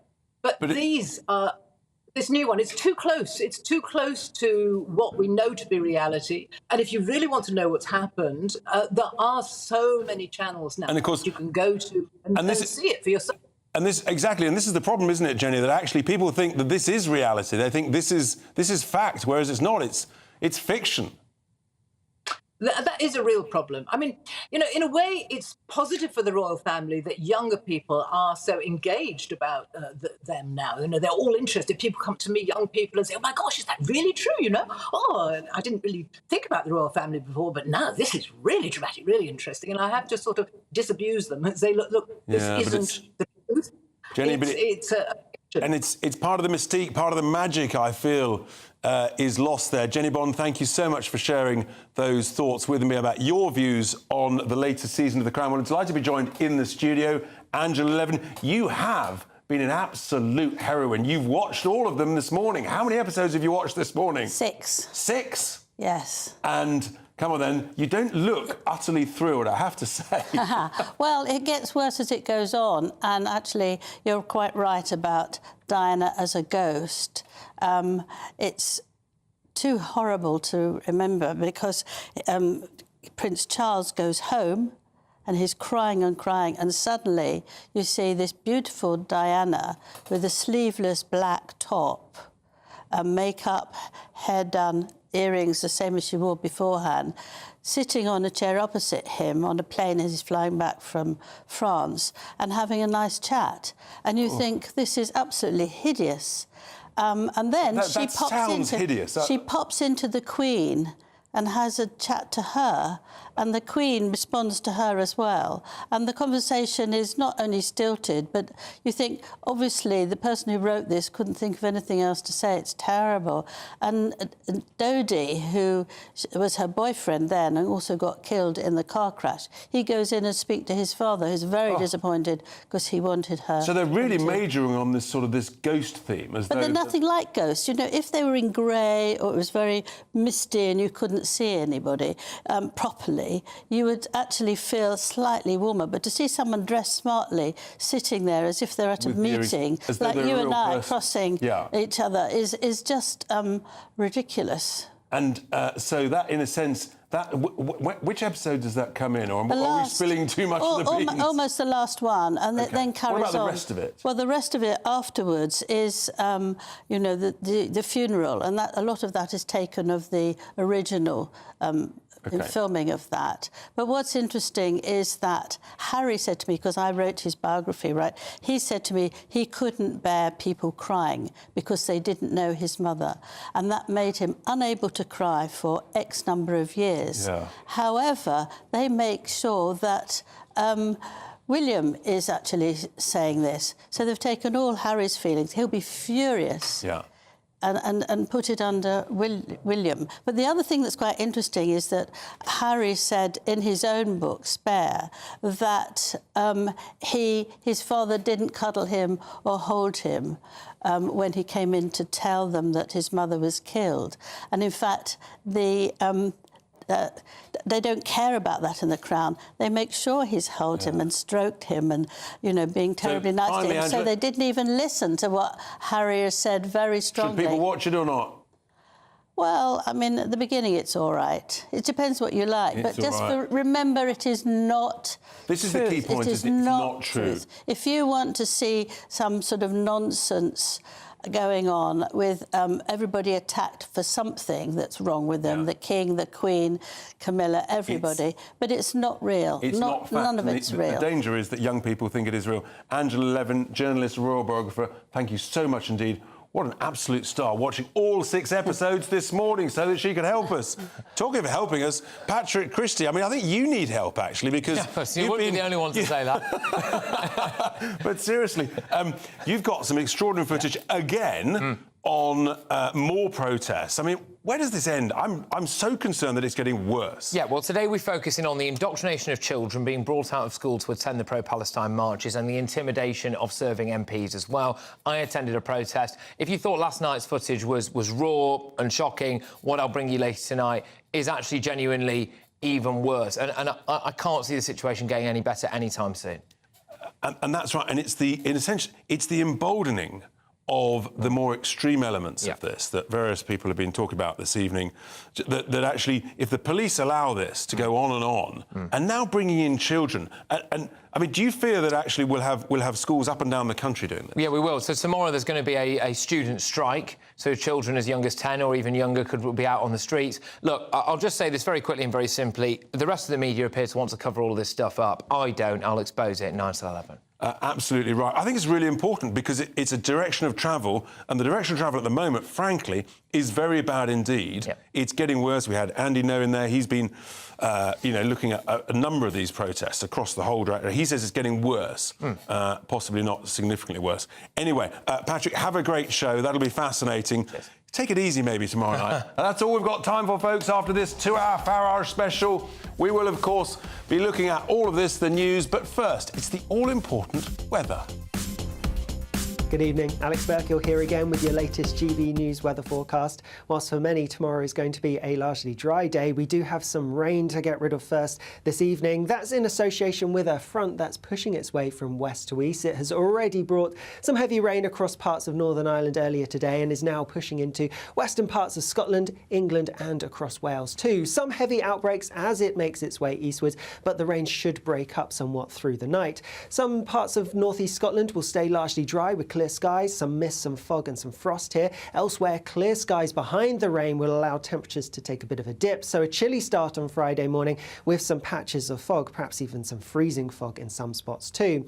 Any fog should largely clear as we go through the morning, and it should be a mostly fine day. Plenty of sunshine too, just a few showers most likely towards western parts of England, perhaps Wales, but these will ease as we go into the afternoon. Notice then some more cloud and some rain pushing its way in from the southwest later on. Temperatures for many a little bit higher than today, still a little bit of a chilly feel towards the north, turning milder towards the southwest. Then wet and windy weather spilling across all parts as we go overnight into Saturday, so it does look like it's going to be a fairly unsettled weekend. The greatest impacts from the rain will be in the southwest, where we have already saturated ground, but then as we go through Sunday and into Monday, it's going to be a bit more showery, so some drier spells in between the rain and temperatures dipping after a mild start to the weekend.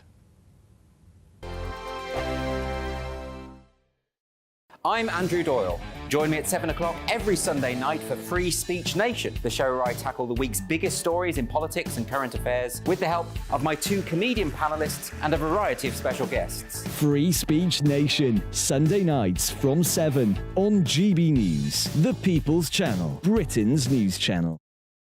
I think the most exciting bit for me is talking to people. People who I think are ignored often by the major news channels.